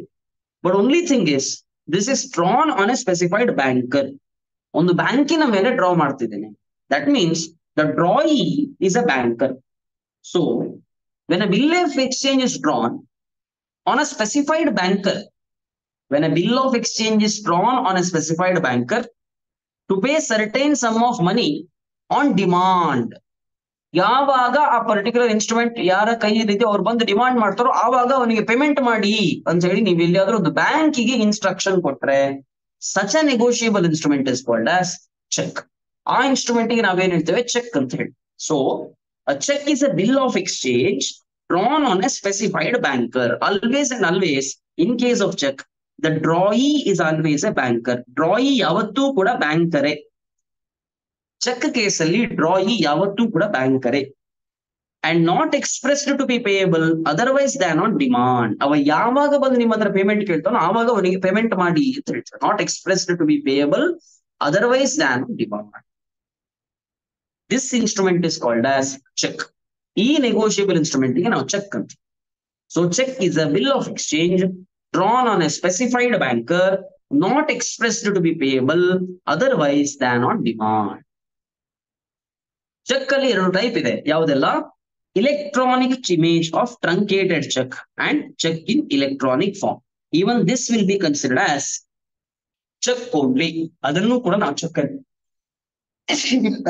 ಸರಿ ನೆಗೋಷಿಯೇಬಲ್ ಇನ್ಸ್ಟ್ರೂಮೆಂಟ್ ಆಕ್ಟ್ ಪ್ರಕಾರ ಅದನ್ನು ಕೂಡ ನಾವು ಚೆಕ್ ಅಂತಲೇ ಕನ್ಸಿಡರ್ ಮಾಡ್ತೇವೆ. ಒಂದು electronic form, cheque in electronic form, ಮತ್ತೊಂದು truncated cheque. So what is this electronic form ಮತ್ತೆ truncated cheque? We have to understand it. Before that, there are some points to be noted here. A check requires all essential elements of bill of exchange drawn on a specified banker. Drawee ಯಾವತ್ತೂ ಕೂಡ ಬ್ಯಾಂಕರೇ ಆಗಿರಬೇಕು. It is payable on demand. ಯಾವಾಗ instrument hold ಮಾಡೋ ಹೋಗಿ bank ಹತ್ರ demand ಮಾಡ್ಕೊಂಡು ಆಗ್ಲಿ. So ಚೆಕ್ಕಿಗೆ 3 ತಿಂಗಳ ನಂತರ, 2 ತಿಂಗಳ ನಂತರ, 10 ದಿನದ ನಂತರ ಪೇಮೆಂಟ್ ಮಾಡಿ ಆ ತರದ ಇನ್ಸ್ಟ್ರಕ್ಷನ್ ಇರುವುದಿಲ್ಲ. ಚೆಕ್ ಅಲ್ಲಿ ಯಾವತ್ತೂ ಕೂಡ ಡಿಮಾಂಡ್ ಇನ್ಸ್ಟ್ರೂಮೆಂಟ್, ಯಾರ ಕೈಯಲ್ಲಿ ಇನ್ಸ್ಟ್ರೂಮೆಂಟ್ ಉಂಟು ಹೋಗಿ ಡಿಮಾಂಡ್ ಮಾಡಿದ್ರೆ ಮಾತ್ರ ಪೇಮೆಂಟ್ ಸಿಗ್ತದೆ. ಹಾಗಾಗಿ it is payable on demand only. It is payable on demand only. ಆದ್ರೆ cheque does not require stamping. Normal bill of exchange ಗೆ ಸ್ಟ್ಯಾಂಪ್ ಬೇಕಾಗ್ತದೆ, ಆದ್ರೆ ಚೆಕ್ ಗಳಿಗೆ ಸ್ಟ್ಯಾಂಪ್ ಅಗತ್ಯ ಇಲ್ಲ. ಸ್ಟ್ಯಾಂಪ್ ಆಕ್ಟ್ಸ್ ಪ್ರಕಾರ ಸ್ಟ್ಯಾಂಪ್ ಅಟ್ಯಾಚ್ ಮಾಡಬೇಕು ಅಂತ ಇಲ್ಲ, because it is accepted. Plus acceptance ಅಗತ್ಯ ಇಲ್ಲ. ನಾರ್ಮಲಿ ಡ್ರಾಯಿ ಎಕ್ಸೆಪ್ಟೆನ್ಸ್ ಕೊಡ್ಬೇಕಾಗ್ತದೆ, ಆದ್ರೆ in case of cheque there is no need of acceptance. Payable on demand means it should be payable whenever the holder chooses to present it to the drawee. ಯಾರ ಕೈಯಲ್ಲಿ instrument ಉಂಟು ಅವ ಹೋಗಿ ಅದನ್ನ instrument ಅನ್ನು present ಮಾಡಿದಾಗ it means nothing but demanding. ಅವ demand ಮಾಡ್ತಿದ್ದಾನೆ ಅಂತ ಆಯ್ತು, ಪೇಮೆಂಟ್ ಕೊಡಿ ಅಂತ ಹೇಳಿ ಡಿಮಾಂಡ್ ಮಾಡ್ತಾನೆ ಅಂತ ಆಯ್ತು. ಸೊ ಅದಕ್ಕೆ ಪೇಯಬಲ್ ಆನ್ ಡಿಮಾಂಡ್ ಅಂತ. ಬ್ಯಾಂಕರ್ ಅಂತ ಹೇಳಿದ್ರೆ ಯಾರು? Any person acting as banker. ನಿಮ್ಮ ಯಾವುದೇ ನ್ಯಾಷನಲೈಸ್ ಬ್ಯಾಂಕ್ ಇರಬಹುದು, ಕೋಆಪರೇಟಿವ್ ಬ್ಯಾಂಕ್ ಇರಬಹುದು, ಅಥವಾ ಪೋಸ್ಟ್ ಆಫೀಸ್ ಸೇವಿಂಗ್ ಬ್ಯಾಂಕ್ ಇರಬಹುದು. Anything will be considered as bank. ಇದೆಲ್ಲವೂ ಕೂಡ ಬ್ಯಾಂಕ್ ಅಂತಲೇ ಕನ್ಸಿಡರ್ ಆಗ್ತದೆ. Next, there are 2 specific things which they have said this includes. ಇದು ಕೂಡ ಚೆಕ್ ಅಲ್ಲಿ ಇನ್ಕ್ಲೂಡ್ ಆಗ್ತದೆ, ಇದನ್ನು ಕೂಡ ನಾವು ಚೆಕ್ ಅಂತಲೇ ಕನ್ಸಿಡರ್ ಮಾಡಬೇಕು ಅಂತ ಹೇಳ್ತಾರೆ. ಯಾವುದೆಲ್ಲ? ಒಂದು ಚೆಕ್ ಇನ್ ಇಲೆಕ್ಟ್ರಾನಿಕ್ ಫಾರ್ಮ್, ಅಥವಾ in short if I would say e cheque. Check drawn in electronic form by using computer resource. Computer use ಮಾಡಿ ನೀವು ಡ್ರಾ ಮಾಡುವಂತ ಚೆಕ್, ಡಿಜಿಟಲಿ ನೀವು ಡ್ರಾ ಮಾಡುವಂತ ಚೆಕ್, ಅದಕ್ಕೆ ನಾವೇನ್ ಹೇಳ್ತೇವೆ? Electronic form, cheque in electronic form ಅಂತ ಹೇಳ್ತೇವೆ. Signed in a secure system with a digital signature. So digital signature ಅಂತ ಇರ್ತದೆ, ಆ ಡಿಜಿಟಲ್ ಸಿಗ್ನೇಚರ್ ಅಟ್ಯಾಚ್ ಮಾಡಿ ಸೈನ್ ಮಾಡಿದ್ರೆ ಅದಕ್ಕೆ ನಾವೇನ್ ಹೇಳ್ತೇವೆ? ಇಲೆಕ್ಟ್ರಾನಿಕ್ ಚೆಕ್ ಅಂತ ಹೇಳ್ತೇವೆ. And asymmetric crypto system or electronic signature as the case may be. So ಇದೆಲ್ಲ ಬೇರೆ ಬೇರೆ ಟರ್ಮಿನಾಲಜೀಸ್, ಇನ್ಫಾರ್ಮೇಶನ್ ಟೆಕ್ನಾಲಜಿ ಆಕ್ಟ್ ಅಲ್ಲಿ ಯೂಸ್ ಆಗುವಂತ ಟರ್ಮಿನಾಲಜೀಸ್. ಒಂದು ಸೆಕ್ಯೂರ್ ಸಿಸ್ಟಮ್ ಅಲ್ಲಿ ಸೈನ್ ಆಗುವಂತ ಚೆಕ್, ಅದಕ್ಕೆ ನಾವೇನ್ ಹೇಳ್ತೇವೆ? ಚೆಕ್ ಇನ್ ಇಲೆಕ್ಟ್ರಾನಿಕ್ ಫಾರ್ಮ್ ಅಂತ ಹೇಳ್ತೇವೆ. Such a cheque is called as check in electronic form. Electronic form ಅಲ್ಲಿ ಇರುವ ಚೆಕ್ ಅನ್ನು ಕೂಡ ನಾವು ಚೆಕ್ ಅಂತಲೇ ಕನ್ಸಿಡರ್ ಮಾಡಬೇಕು. ಅದು ಈ ಫಾರ್ಮ್ ಅಲ್ಲಿ ಇದೆ, ಹಾಗಾಗಿ ಅದು ನಮ್ಮ ನಾರ್ಮಲ್ ನೆಗೋಷಿಯಬಲ್ ಇನ್ಸ್ಟ್ರೂಮೆಂಟ್ ಅಲ್ಲಿ ಬರುವುದಿಲ್ಲ ಅಂತ ಹೇಳಲಿಕ್ಕಿಲ್ಲ. Even that will also be considered as cheque only for the purpose of negotiable instrument act. Further, truncated cheque. Truncated cheque ಅಂತ ಹೇಳಿದ್ರೆ let us try to understand this. Say a person, let's say I issue a check of State Bank of India to you. ನಾನು SBI ನ cheque ಅನ್ನು ನಿಮಗೆ ಕೊಡ್ತೇನೆ. ನೀವೇನ್ ಮಾಡ್ತೀರಿ? Let us say you have an account with HDFC. ನಿಮ್ಮ ಹತ್ರ HDFC account ಇದೆ. ನೀವು ಹೋಗಿ ಈ ಚೆಕ್ ಅನ್ನು HDFC ಅಲ್ಲಿ ಡೆಪಾಸಿಟ್ ಮಾಡ್ತೀರಿ. You go and deposit this cheque in HDFC. ನಾವು ಸಿ, ನಾನು ಕೊಟ್ಟದ್ದು SBI ಚೆಕ್ ಅಂದ್ರೆ ನೀವು ಪೇಮೆಂಟ್ ಡಿಮಾಂಡ್ ಮಾಡ್ಬೇಕಿರುವಂತದ್ದು SBI ಹತ್ರವೇ. ಆದ್ರೆ ನೀವೇನ್ ಮಾಡ್ತೀರಿ? ನಿಮ್ಮ ಬ್ಯಾಂಕರ್, ನಿಮಗೆ ಬ್ಯಾಂಕ್ ಅಕೌಂಟ್ಗೆ ದುಡ್ಡು ಬರ್ಬೇಕು, ಅದಕ್ಕೋಸ್ಕರ ನಿಮ್ಮ ಬ್ಯಾಂಕ್ ಹತ್ರ ಹೋಗಿ ಈ ಚೆಕ್ ಅನ್ನು ಡೆಪಾಸಿಟ್ ಮಾಡ್ತೀರಿ. ಈಗ ನಿಮ್ಮ ಬ್ಯಾಂಕ್ ಏನ್ ಮಾಡಬೇಕು? ನಿಮ್ಮ ಬ್ಯಾಂಕ್ ನನ್ನ ಏಜೆಂಟ್ ತರ ಆಕ್ಟ್ ಮಾಡಬೇಕು. ಸಾರಿ, ನನ್ನದಲ್ಲ, ನಿಮ್ಮ ಏಜೆಂಟ್ ತರ ಆಕ್ಟ್ ಮಾಡಿ it has to go to SBI, ask SBI for the payment. SBI will make the payment to HDFC, HDFC will give it to you. So HDFC ಇಲ್ಲಿ agent ತರ act ಮಾಡುವಂಥದ್ದು. ಇದಕ್ಕೆ ನಾವು ಚೆಕ್ ಕ್ಲಿಯರಿಂಗ್ ಪ್ರಾಸೆಸ್ ಅಂತ ಹೇಳ್ತೀವಿ. ಇದ್ರ ಮಧ್ಯದಲ್ಲಿ ಏನ್ ಬರ್ತದೆ? ಕ್ಲಿಯರಿಂಗ್ ಹೌಸ್ ಅಂತ ಒಂದು ಬರ್ತದೆ. ಆ ಕ್ಲಿಯರಿಂಗ್ ಹೌಸ್ ಗೆ HDFC ಅವರು ಚೆಕ್ ತಂದು ಕೊಡ್ತಾರೆ. ಕ್ಲಿಯರಿಂಗ್ ಹೌಸ್ ಅಲ್ಲಿ SBI ಏಜೆಂಟ್ ಅವರು ಇರ್ತಾರೆ, ಅವರು ಚೆಕ್ ತಗೊಂಡು ಹೋಗಿ SBI ಅಲ್ಲಿ ಕ್ಲಿಯರ್ ಮಾಡ್ತಾರೆ. SBI HDFC ದುಡ್ಡು ಆಗುತ್ತೆ, HDFC ನಿಮ್ಮ ಅಕೌಂಟಿಗೆ. This is the process of cheque clearance. Normal cheque clearance ಆಗೋದು ಹೀಗೆ. ಈಗ ಈ ಕ್ಲಿಯರಿಂಗ್ ಹೌಸ್ ಕಾನ್ಸೆಪ್ಟ್ ನ ಬದಲಿಗೆ ನಾವೇನ್ ಮಾಡಬಹುದು ಅಂದ್ರೆ under the core banking system, ಈಗಿರುವಂತ ಕೋರ್ ಬ್ಯಾಂಕಿಂಗ್ ಸಿಸ್ಟಮ್ ಅಲ್ಲಿ ಏನ್ ಮಾಡಬಹುದು ಅಂದ್ರೆ, ನೀವು ಹೋಗಿ HDFC ಗೆ ಚೆಕ್ ಕೊಟ್ಟ ಕೂಡ್ಲೆ HDFC ಅವ್ರು ಏನ್ ಮಾಡ್ತಾರೆ, HDFC will take a picture of that particular cheque. ನೀವು ಕೊಡುವ ಚೆಕ್ಕಿನ ಇಮೇಜ್ ತೆಗಿತಾರೆ. ನಿಮ್ಮ ಫಿಸಿಕಲ್ ಚೆಕ್ ಅನ್ನು ಇಲೆಕ್ಟ್ರಾನಿಕ್ ಇಮೇಜ್ ಆಗಿ ಕನ್ವರ್ಟ್ ಮಾಡಿ. They will convert it into electronic image. ಮತ್ತೆ ಆ ಇಲೆಕ್ಟ್ರಾನಿಕ್ ಇಮೇಜ್ ಅನ್ನು ಸಿಸ್ಟಮ್ ಗೆ ಅಪ್ಲೋಡ್ ಮಾಡ್ತಾರೆ. ಆಗ ಅದೇನಾಗ್ತದೆ ಅಂತ ಹೇಳಿದ್ರೆ, instead of physical cheque going to SBI ಗೆ ಫಿಸಿಕಲ್ ಚೆಕ್ ಹೋಗುವ ಬದಲಿಗೆ ಈ ಇಲೆಕ್ಟ್ರಾನಿಕ್ ಇಮೇಜ್ ಇದೆ ಅದು ಹೋಗಿ SBI ಗೆ ಡೆಲಿವರಿ ಆಗ್ತದೆ, SBI ಗೆ ಹೋಗ್ತದೆ. ಈ particular electronic image will go to SBI ಆ ಇಲೆಕ್ಟ್ರಾನಿಕ್ ಇಮೇಜ್ ನೋಡಿ ಅದರ ಎಲ್ಲಾ ರಿಕ್ವೈರ್ಮೆಂಟ್ಸ್ ಗಳು ಸರಿ ಇದೆ ಅಂತ ಕನ್ಫರ್ಮ್ ಮಾಡಿ ಆದ್ಮೇಲೆ SBI will make the payment to HDFC will make the payment to you.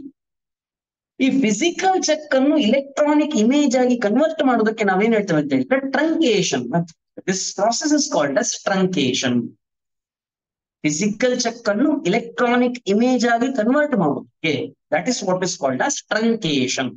So cheque clearance ಪರ್ಪಸ್ಗೆ ಯಾವಾಗ ಫಿಸಿಕಲ್ ಚೆಕ್ಕಿನ ಇಮೇಜ್ ತೆಗೆದು ಅದನ್ನು ಇಲೆಕ್ಟ್ರಾನಿಕ್ ಚೆಕ್ ಆಗಿ ಕನ್ವರ್ಟ್ ಮಾಡ್ತಾರೋ such a cheque is called as truncated cheque. Physical ಚೆಕ್ಕಿನ ಫೋಟೋ ತೆಗೆದು ಅದನ್ನು ಫರ್ದರ್ ಟ್ರಾನ್ಸ್ಮಿಷನ್ ಕಳಿಸ್ತೀರಲ್ಲ, ಆ ಪ್ರೊಸೆಸ್ ಗೆ ಟ್ರಂಕೇಶನ್ ಅಂತ ಹೇಳ್ತೇವೆ. That image what goes is called as truncated cheque. ಅದನ್ನು ಕೂಡ ನಾವು ಚೆಕ್ ಅಂತ ಕನ್ಸಿಡರ್ ಮಾಡ್ತೇವೆ for the purpose of negotiable instrument. Even that truncated part is also considered as cheque only. So truncated cheque means check which is truncated during the clearing cycle, either by the clearing house or by the bank, whether paying or receiving payment immediately on generation of electronic image for transmission, substituting further physical movement of the check in writing. Physical check in a movement ಅನ್ನು stop ಮಾಡಿ electronic movement ಅನ್ನು start ಮಾಡಲಿಕ್ಕೋಸ್ಕರ ನೀವು conversion ಮಾಡುವ process ಏನಂತೇವೆ ಟ್ರಂಕೇಶನ್ ಅಂತ ಹೇಳ್ತೇವೆ. ಒಮ್ಮೆ ಆ electronic image generate ಆದ್ಮೇಲೆ ಅದಕ್ಕೆ ಟ್ರಂಕೇಟೆಡ್ ಚೆಕ್ ಅಂತ ಹೇಳಿ that is called as truncated cheque. So that is the thing you have to keep in mind. So that definition is also important. ಇದಿಷ್ಟು ಡೆಫಿನೇಷನ್ಸ್ ಗಳನ್ನೆಲ್ಲ ಕ್ಲಿಯರ್ ಆಗಿ ಕಲ್ತ್ಕೊಳ್ಬೇಕಾಗ್ತದೆ. ಯಾಕಂತ ಹೇಳಿದ್ರೆ they may ask you straightforward question in the examination. So this is the definition of check. So check is nothing but a bill of exchange drawn on a specified banker, which is payable, which is not payable otherwise than on demand. Andre which is payable only on demand. Demand ಮಾಡಿದಾಗ ಮಾತ್ರ payment ಆಗುವಂತದಕ್ಕೆ ನಾವೇನ್ ಹೇಳ್ತೇವೆ cheque ಅಂತ ಹೇಳ್ತೇವೆ. This is what is called as check.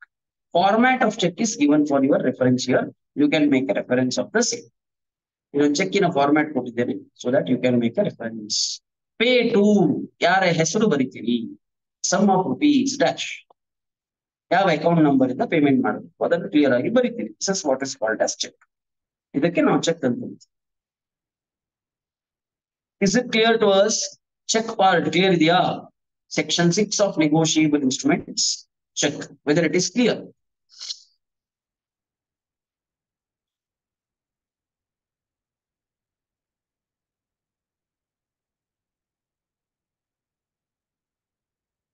Yes, my dears, please give me a confirmation if you are clear with this discussion.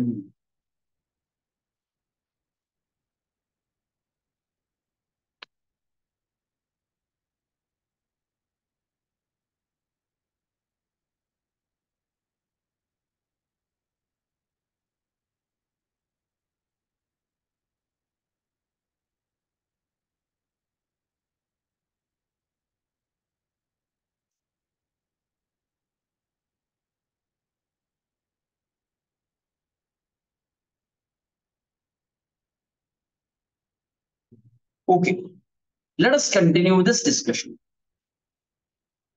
Parties to check.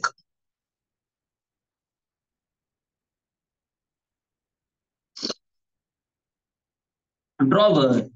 Person who draws or makes the check is called as drawer of the check. ಯಾರು check draw issue ಮಾಡ್ತಾರೋ ಅವರಿಗೆ drawer ಅಂತ. ಡ್ರಾಯಿ ಯಾವ banker ನ ಮೇಲೆ check issue ಆಗಿದೆ ಅವನಿಗೆ ನಾವು ಹೇಳ್ತೇವೆ ಡ್ರಾಯಿ ಅಂತ ಹೇಳ್ತೇವೆ, ಡ್ರಾಯಿ ಬ್ಯಾಂಕ್ ಅಂತ ಹೇಳ್ತೇವೆ. Next is payee. Payee is person to whom money is to be paid. ಯಾರಿಗೆ ಪೇಮೆಂಟ್ ಆಗಬೇಕು ಅವನಿಗೆ ನಾವು payee. Sometimes drawee in case of need ಅಂತ ಇನ್ನೊಂದು ಪರ್ಸನ್ ನ ಹೆಸರು ಇರ್ತದೆ. ಅದೇನು ಅಂತ ಹೇಳಿದ್ರೆ, ಒಂದು ವೇಳೆ ನಾವು ಒರಿಜಿನಲ್ ಡ್ರಾಯಿ ಯಾರಿದಾರೋ ಅವರಿಂದ ಪೇಮೆಂಟ್ ಕಲೆಕ್ಟ್ ಮಾಡ್ಲಿಕ್ಕೆ ಆಗ್ಲಿಲ್ಲ ಅಂತಾದ್ರೆ another person will be named so that you can go and collect the payment from such person. When in bill or in any endorsement thereon, the name of any person is given in addition to the drawee to be resorted to in case of need. Such a person is called as drawee in case of need. Anta person ಗೆ ನಾವು ಏನು ಹೇಳ್ತೇವೆ? Drawee in case of need. So these are the three types of negotiable instruments which you are supposed to know. ಈ ಮೂರು type of negotiable instruments important. So one is bill of exchange, one is promissory note, and the other one is check. Now comes classification of negotiable instruments. ಬೇರೆ ಬೇರೆ types of negotiable instruments ಇದೆ. ಅದು ಯಾವ್ದೆಲ್ಲ types of negotiable instruments ಅಂತ ನಮಗೆ ಗೊತ್ತಾಗಬೇಕು. That is why we have types of negotiable instruments.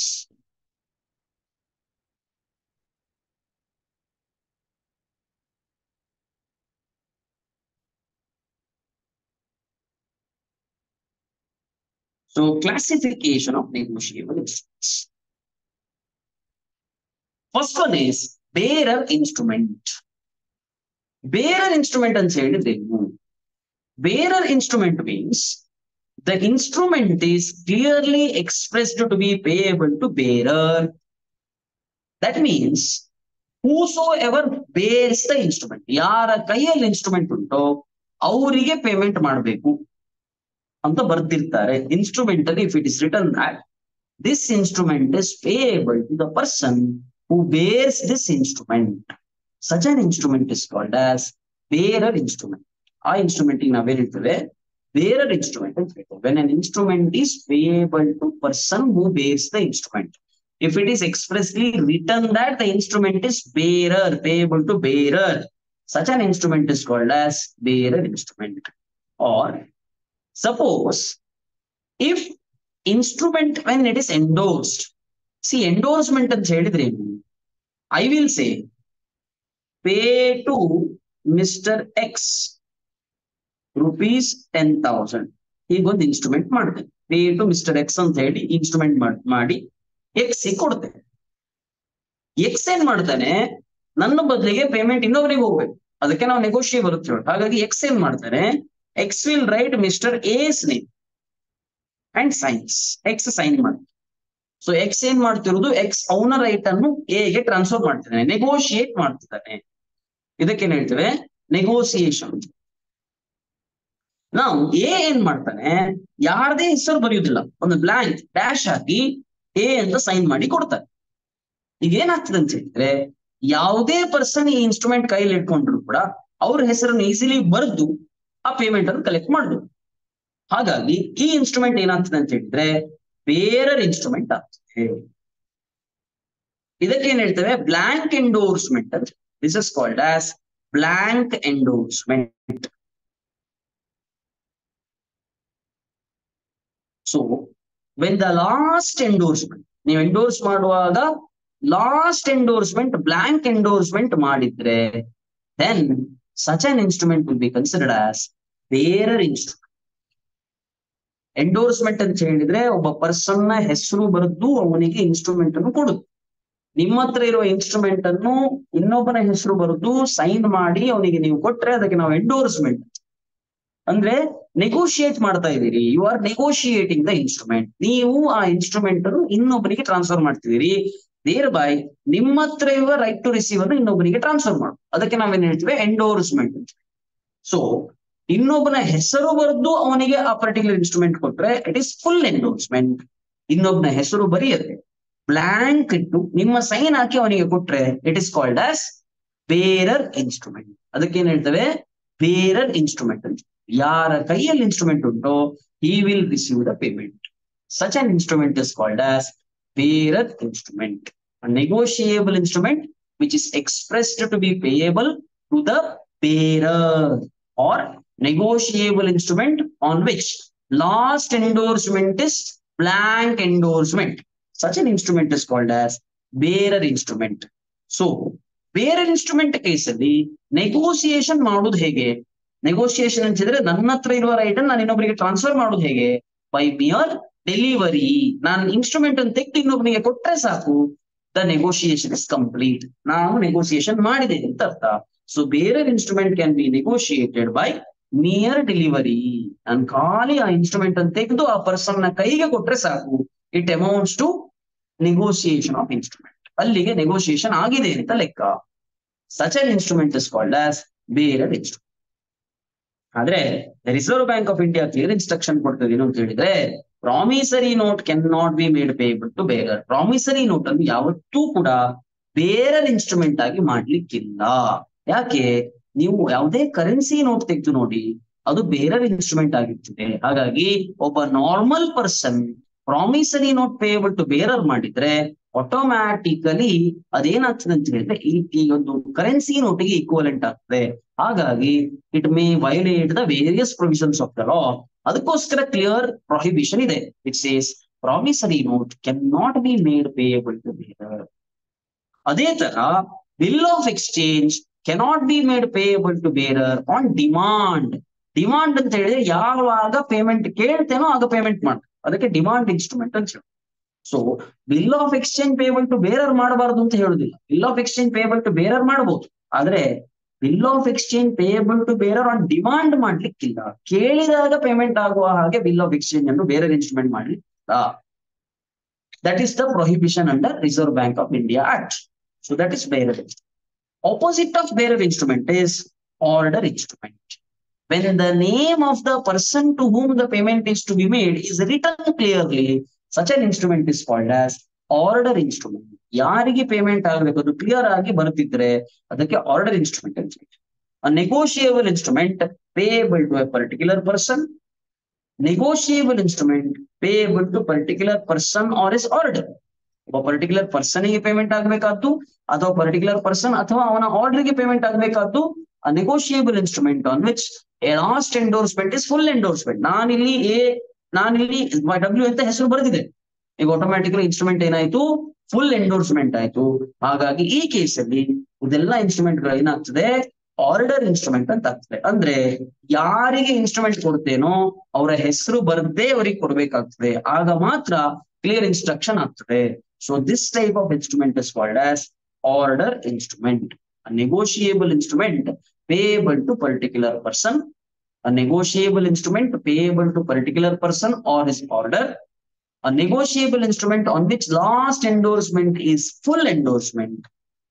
Such an instrument is called as order instrument. ಆ instrument ನಾವು ಹೇಳ್ತೇವೆ ಆರ್ಡರ್ ಇನ್ಸ್ಟ್ರೂಮೆಂಟ್ ಅಂತ ಹೇಳ್ತೇವೆ. It can be negotiated by endorsement and delivery. ಇನ್ನೊಬ್ಬನ ಹೆಸರು ಬರದೆ ಅವನಿಗೆ ಡೆಲಿವರಿ ಮಾಡಿದ್ರೆ ಮಾತ್ರ, ಹೆಸರು ಬರೆದು ಸೈನ್ ಹಾಕಿ ಅವನಿಗೆ ಡೆಲಿವರಿ ಮಾಡಬೇಕು, ಆಗ ಮಾತ್ರ ನೆಗೋಸಿಯೇಷನ್ ಕಂಪ್ಲೀಟ್ ಆಗ್ತದೆ. Such on instrument is called as order instrument. ಅದಕ್ಕೆ ನಾವು ಆರ್ಡರ್ ಇನ್ಸ್ಟ್ರೂಮೆಂಟ್ ಅಂತ. Next, another classification of negotiable instrument is inland instrument and foreign instrument. Inland instrument and foreign instrument. Now, inland instrument ಅಂತ ಹೇಳಿದ್ರೆ ಏನು? Promissory note, bill of exchange or cheque drawn or made in India. ಇಂಡಿಯಾದಲ್ಲಿ draw ಆಗಿರ್ಬೇಕು ಅಥವಾ ಇಂಡಿಯಾದಲ್ಲಿ ಮಾಡಿರ್ಬೇಕು, made in India plus payable in India. ಇಂಡಿಯಾದಲ್ಲಿ ಮಾಡಿದ ಇನ್ಸ್ಟ್ರೂಮೆಂಟ್ ಇಂಡಿಯಾದಲ್ಲಿ ಪೇಯಬಲ್ ಆದ್ರೆ such an instrument will be called as inland instrument. Or ಇಂಡಿಯಾದಲ್ಲಿ ಮಾಡಿ ಇಂಡಿಯನ್ ಪರ್ಸನ್ ನ ಮೇಲೆ ಡ್ರಾ ಮಾಡಿದ್ರೆ, drawn upon a person resident in India, such an instrument is called as inland instrument. So promissory note, bill of exchange, cheque drawn or made in India, payable in India, ಇಂಡಿಯಾದಲ್ಲಿ payment ಆಗುತ್ತೆ ಅಂತ instrument ನಾವೇನ್ ಹೇಳ್ತೇವೆ? Inland instrument ಅಂತ ಹೇಳ್ತೇವೆ. Or promissory note, bill of exchange or cheque drawn or made in India and drawn upon person resident in India. ಇಂಡಿಯಾದಲ್ಲಿ resident ಆದ person ನ ಮೇಲೆ ನೀವು ಡ್ರಾ ಮಾಡ್ತೀರಿ ಅಂತಾದ್ರೆ such an instrument is called as inland instrument. So let us see an example. A promissory note made in Calcutta, payable in Mumbai. Simple. Draw ಮಾಡಿದ್ದಲ್ಲಿ Calcutta, payment ಮಾಡೋದು ಎಲ್ಲಿ ಪೇಮೆಂಟ್ ಮಾಡಬೇಕು, ಮುಂಬೈಯಲ್ಲಿ ಪೇಮೆಂಟ್ ಆಗ್ತದೆ. Instrument is inland.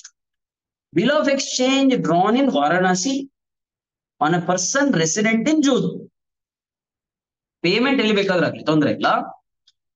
ಡ್ರಾ ಆದದ್ದು ಇಂಡಿಯಾದಲ್ಲಿ, draw ಆದದ್ದು Indian person ನ ಮೇಲೆ, drawn upon person resident in India. Although it is stated to be payable in Singapore, it is called as inland instrument. A resident of Agra drew a bill of exchange in Agra. On B, a merchant in New York. B accepted the bill as payable in Delhi, drawn in India, payable in India. It is inland bill of exchange. ಯಾಕೆ bill of exchange ಮಾಡಿದ್ಯಾರ ಮೇಲೆ, made a bill of exchange in Agra on B, so drawn upon B. ಆದ್ರೆ B Indian, B is person resident outside India, New York ನ person. But payable ಎಲ್ಲಿ, payable in India, payment ಆಗುವುದೆಲ್ಲಿ, ಇಂಡಿಯಾದಲ್ಲೇ ಆಗಿರುವಾಗ ಅದು inland instrument ಅಂತ ಕನ್ಸಿಡರ್ ಆಗ್ತದೆ. Next, A resident of Mumbai drew bill of exchange in Mumbai on B, a merchant in Mathura, ಅವನು ಕೂಡ ಇಂಡಿಯನ್ನೇ. B accepted the bill of exchange as payable in London, London ಅಲ್ಲಿ payment ಮಾಡ್ತಾನೆ ಅಂತ accept ಮಾಡ್ತಿದ್ದಾನೆ. ಆದ್ರೂ ಕೂಡ it is inland instrument because it is drawn upon person. ಎರಡರಲ್ಲಿ ಯಾವ್ದಾದ್ರು ಒಂದು ಕಂಡೀಷನ್ ಆದ್ರೆ, either it should be drawn in India, drawn upon person resident in India, or drawn in India, made payable in India.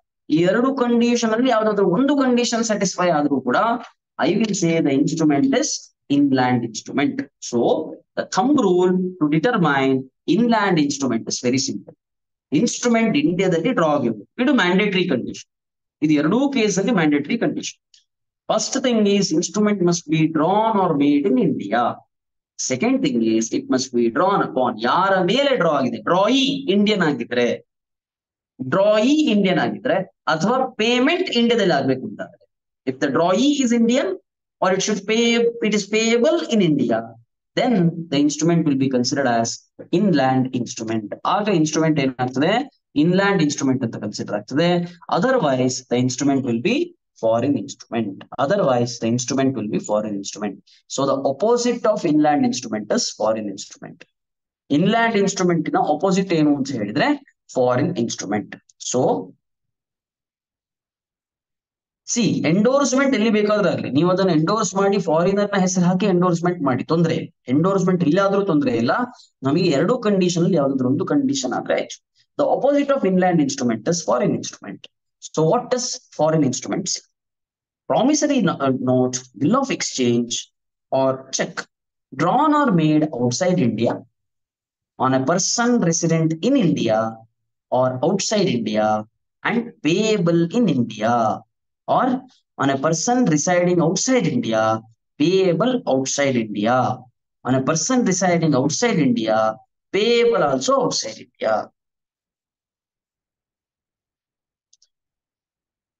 In India, payable outside. Person residing in India and payable outside India. Person residing in India and payable outside India. Then also, in all these cases, the instrument will be considered as inland instrument. ಎಲ್ಲ ಕೇಸಲ್ಲಿ instrument ಏನಂತ consider ಮಾಡ್ತೇವೆ, sorry foreign instrument ಅಂತ consider ಮಾಡ್ತೇವೆ. So promissory note, bill of exchange, cheque. Drawn or made outside India. See, drawn or made in India is the first criteria. ಆ criteria fulfil ಆಗ್ತಿಲ್ಲ ಅಂತಂದ್ರೆ automatically ನೀವು ಅದನ್ನು foreign instrument ಅಂತಲೇ classify ಮಾಡಬಹುದು. So if an instrument is not at all drawn in India, there is no question of moving forward. ನೀವು ಮುಂದೆ ಹೋಗ್ಲಿಕ್ಕಿಲ್ಲ, ಅಲ್ಲೇ ನೀವೇನ್ ಕ್ಲಾಸಿಫೈ ಮಾಡಿ ಅದನ್ನು ಫಾರಿನ್ ಇನ್ಸ್ಟ್ರೂಮೆಂಟ್ ಅಂತಲೇ ಕ್ಲಾಸಿಫೈ ಮಾಡಿ. ಫರ್ದರ್, ಡ್ರಾನ್ ಇನ್ ಇಂಡಿಯಾ ಆದ್ರೆ drawn upon person resident outside India, payable also outside India ಅಂತ ಆದ್ರೆ ಆಗ್ಲೂ ಕೂಡ ಅದು ಫಾರಿನ್ ಇನ್ಸ್ಟ್ರೂಮೆಂಟೇ. R drawn outside India, payable in India ಆಗ್ಲಿ, ಪೇಯಬಲ್ ಔಟ್ಸೈಡ್ ಇಂಡಿಯಾ ಆಗ್ಲಿ, drawn upon person resident outside India, drawn upon person resident in India, anything, it will be considered as foreign instrument. So just opposite of inland instrument is foreign instrument. Inland instrument opposite. So inland instrument rules ಅನ್ನು ನೀವು ನೆನ್ಪಿಟ್ಕೊಂಡ್ರೆ ಸಾಕು. So inland instrument ಅಂತ ಆಗ್ಬೇಕಾದ್ರೆ conditions ಗಳೇನು? Instruments drawn in India made payable in India or instrument drawn in India drawn upon person resident in India. ಈ ಎರಡು conditions ಗಳಲ್ಲಿ ಯಾವ್ದಾದ್ರು ಒಂದು ಕಂಡೀಷನ್ ಸ್ಯಾಟಿಸ್ಫೈ ಆದ್ರೆ drawn in India condition mandatory, ಅದರೊಟ್ಟಿಗೆ ಯಾವ್ದಾದ್ರು ಒಂದು ಕಂಡೀಷನ್ ಸ್ಯಾಟಿಸ್ಫೈ ಆದ್ರೆ I will say the instrument as inland instrument, otherwise the instrument will be foreign instrument. So foreign instrument ನ ಎಕ್ಸಾಂಪಲ್ ನೋಡುವ. So A drew a bill of exchange in India on B. Bill of exchange draw to India. Bill of exchange is drawn upon B, who is London, resident in London. It was also made payable in London.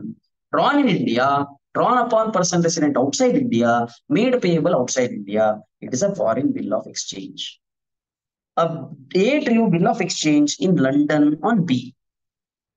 Merchant residing in London, payable in India, drawn outside India, drawn upon person resident outside India, payable in India, then also it is foreign bill of exchange only. Aglu kuda the foreign bill of exchange ಆಗ್ತದೆ.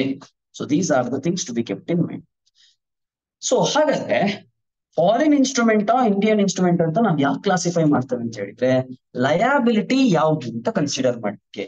Liability ಅಂತ ಹೇಳಿದ್ರೆ ನಾಳೆ ಆ ಇನ್ಸ್ಟ್ರೂಮೆಂಟಿನ ಮೇಲೆ payment ಆಗದೆ ಇದ್ರೆ, ಇನ್ಸ್ಟ್ರೂಮೆಂಟಿನ ಮೇಲೆ ನಾಳೆ ಫ್ಯೂಚರ್ ಅಲ್ಲಿ ಪೇಮೆಂಟ್ ಆಗ್ಲಿಲ್ಲ ಅಂತ ಆದ್ರೆ ಆ ಪರ್ಸನ್ಸ್ ಗಳನ್ನು ಯಾವ ಲಾ ಅಡಿಯಲ್ಲಿ ನೀವು ಅವರನ್ನು ರೆಸ್ಪಾನ್ಸಿಬಲ್ ಮಾಡ್ತೀರಿ?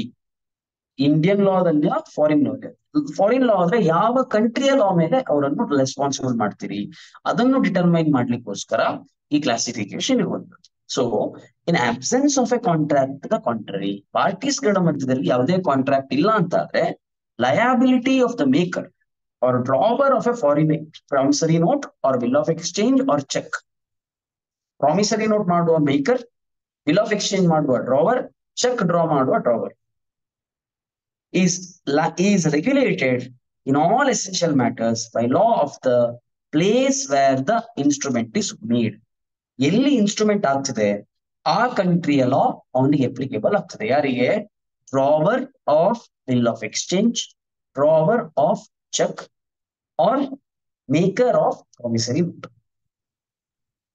The liability of the acceptor, ಯಾರು accept ಮಾಡ್ತಿದ್ದಾರೆ ಅವರ liability, ಅಥವಾ ಯಾರು ಎಂಡೋರ್ಸ್ ಮಾಡ್ತಿದ್ದಾರೆ, ನನ್ನ ಕೈಯಲ್ಲಿ ಇನ್ಸ್ಟ್ರೂಮೆಂಟ್ ನಾನು ಇನ್ನೊಬ್ಬನಿಗೆ ಎಂಡೋರ್ಸ್ ಮಾಡಿದ್ರೆ ನಾನು ಎಂಡೋರ್ಸರ್ ಆಗ್ತೇನೆ. ಯಾರು ಎಂಡೋರ್ಸ್ ಮಾಡ್ತಿದ್ದಾರೆ for them it will be governed by law of the place where the instrument is made payable.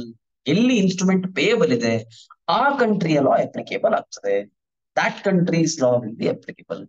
So a bill of exchange is drawn by A in Berkeley, where the rate of interest is 15%, and accepted by B, payable in Washington, where the rate of interest is 6%. The bill is endorsed in India and is dishonored. An action on bill is brought against B in India. B ಮೇಲೆ action ನಾನು ಇಂಡಿಯಾದಲ್ಲಿ ಹಾಕ್ತೇನೆ, ಯಾಕಂದ್ರೆ B payment ಮಾಡಬೇಕಿತ್ತು, payment ಮಾಡಲಿಲ್ಲ, dishonour ಆಯ್ತು. B ಮೇಲೆ action ತರಬೇಕು ಸರಿ, ಆದ್ರೆ ಬಿಗೆ ಯಾವ ರೇಟ್ ಆಫ್ ಇಂಟ್ರೆಸ್ಟ್ ಅಪ್ಲಿಕೇಬಲ್ ಆಗ್ತದೆ? 6% ಅಪ್ಲಿಕೇಬಲ್ ಆಗ್ತದಾ, 15% ಅಪ್ಲಿಕೇಬಲ್ ಆಗ್ತದಾ? ಬಿ ಎಕ್ಸೆಪ್ಟರ್ ಆದ್ರಿಂದ ಪೇಬಲ್ ಕಂಟ್ರಿಯ ಲಾ ಅಪ್ಲಿಕೇಬಲ್ ಆಗ್ತದೆ. ಹಾಗಾಗಿ B will be liable to bear only 6% rate of interest. ಆದ್ರೆ ನೀವು ಎ ಮೇಲೆ ಕೇಸ್ ಹಾಕ್ತೀರಿ ಅಂತ ಆದ್ರೆ A will be liable to pay interest at the rate of 15%. ಯಾಕೆ?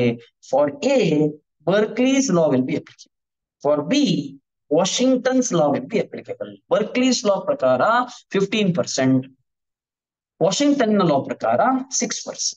So respective interest will be applicable for the person.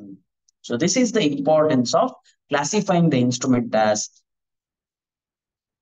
inland instrument or foreign instrument. Inland instrument or foreign instrument ಅಂತ ಹೇಳಿ classify ಮಾಡ್ಲಿಕ್ಕೆ reason ಇದೆ. So this is about the classification of negotiable instrument.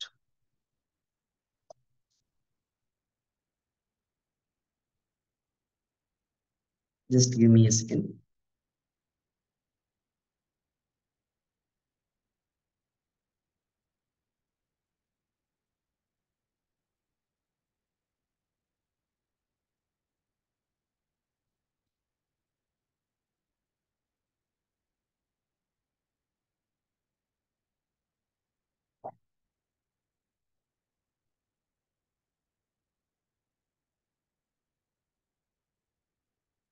Yes.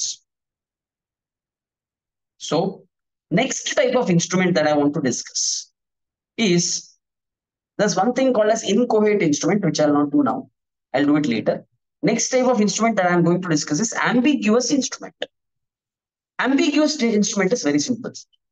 In case of ambiguous instrument, by the wordings used in the instrument or by the nature of the instrument, you are not very clear whether to treat it as bill of exchange or promissory note.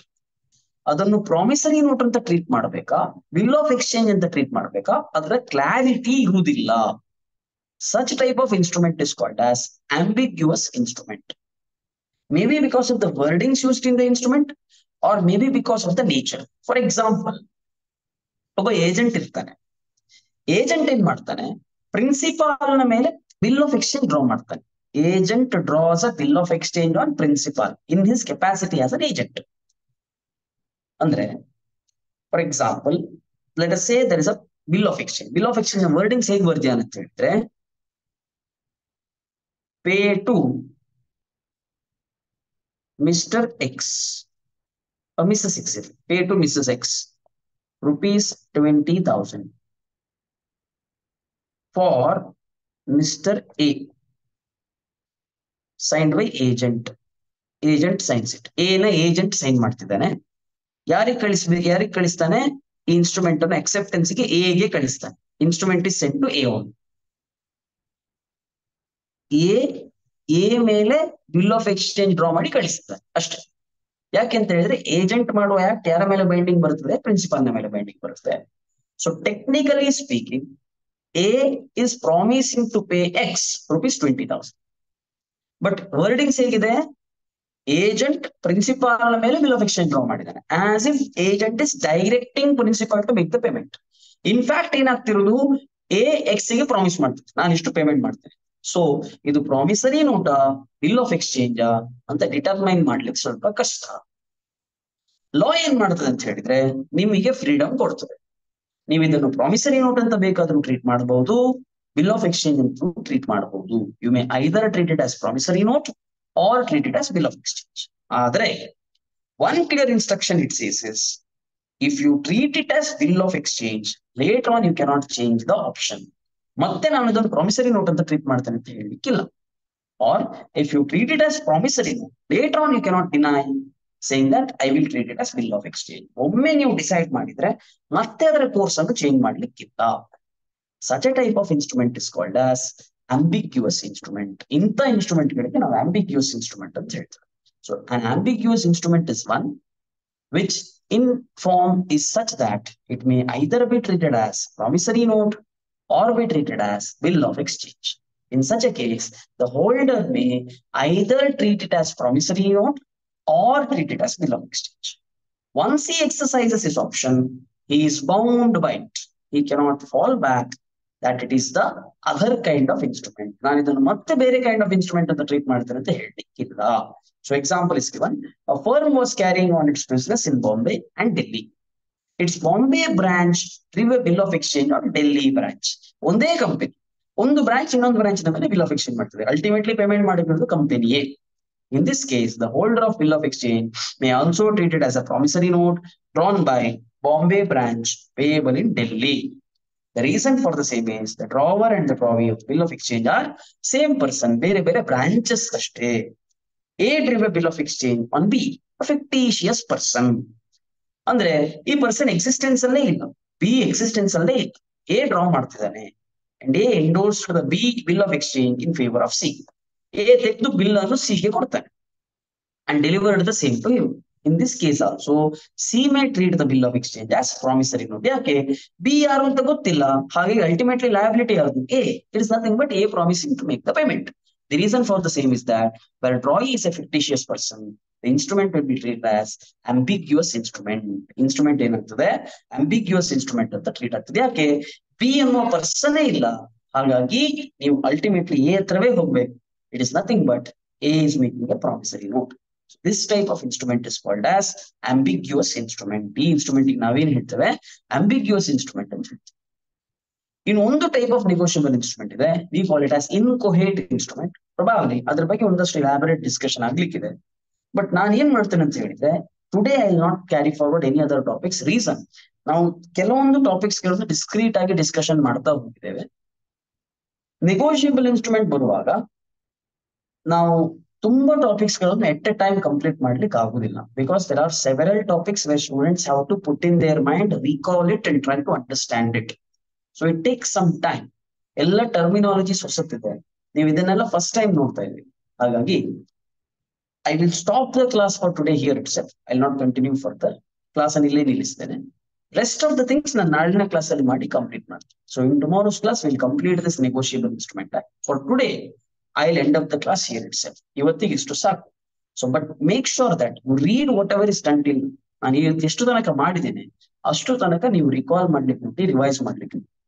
So please make sure that if you want, you can revisit the video again, you can see it and you can revise it. So clarity ಸಿಗುವ ತನಕ ಇದನ್ನು ಮತ್ತೆ ಮತ್ತೆ ನೋಡ್ಕೊಂಡು clear ಮಾಡ್ಕೊಳ್ಳಿ. Yes, for today I wind up the class here itself. We'll meet back tomorrow. Till then, thank you, take care, have a good day.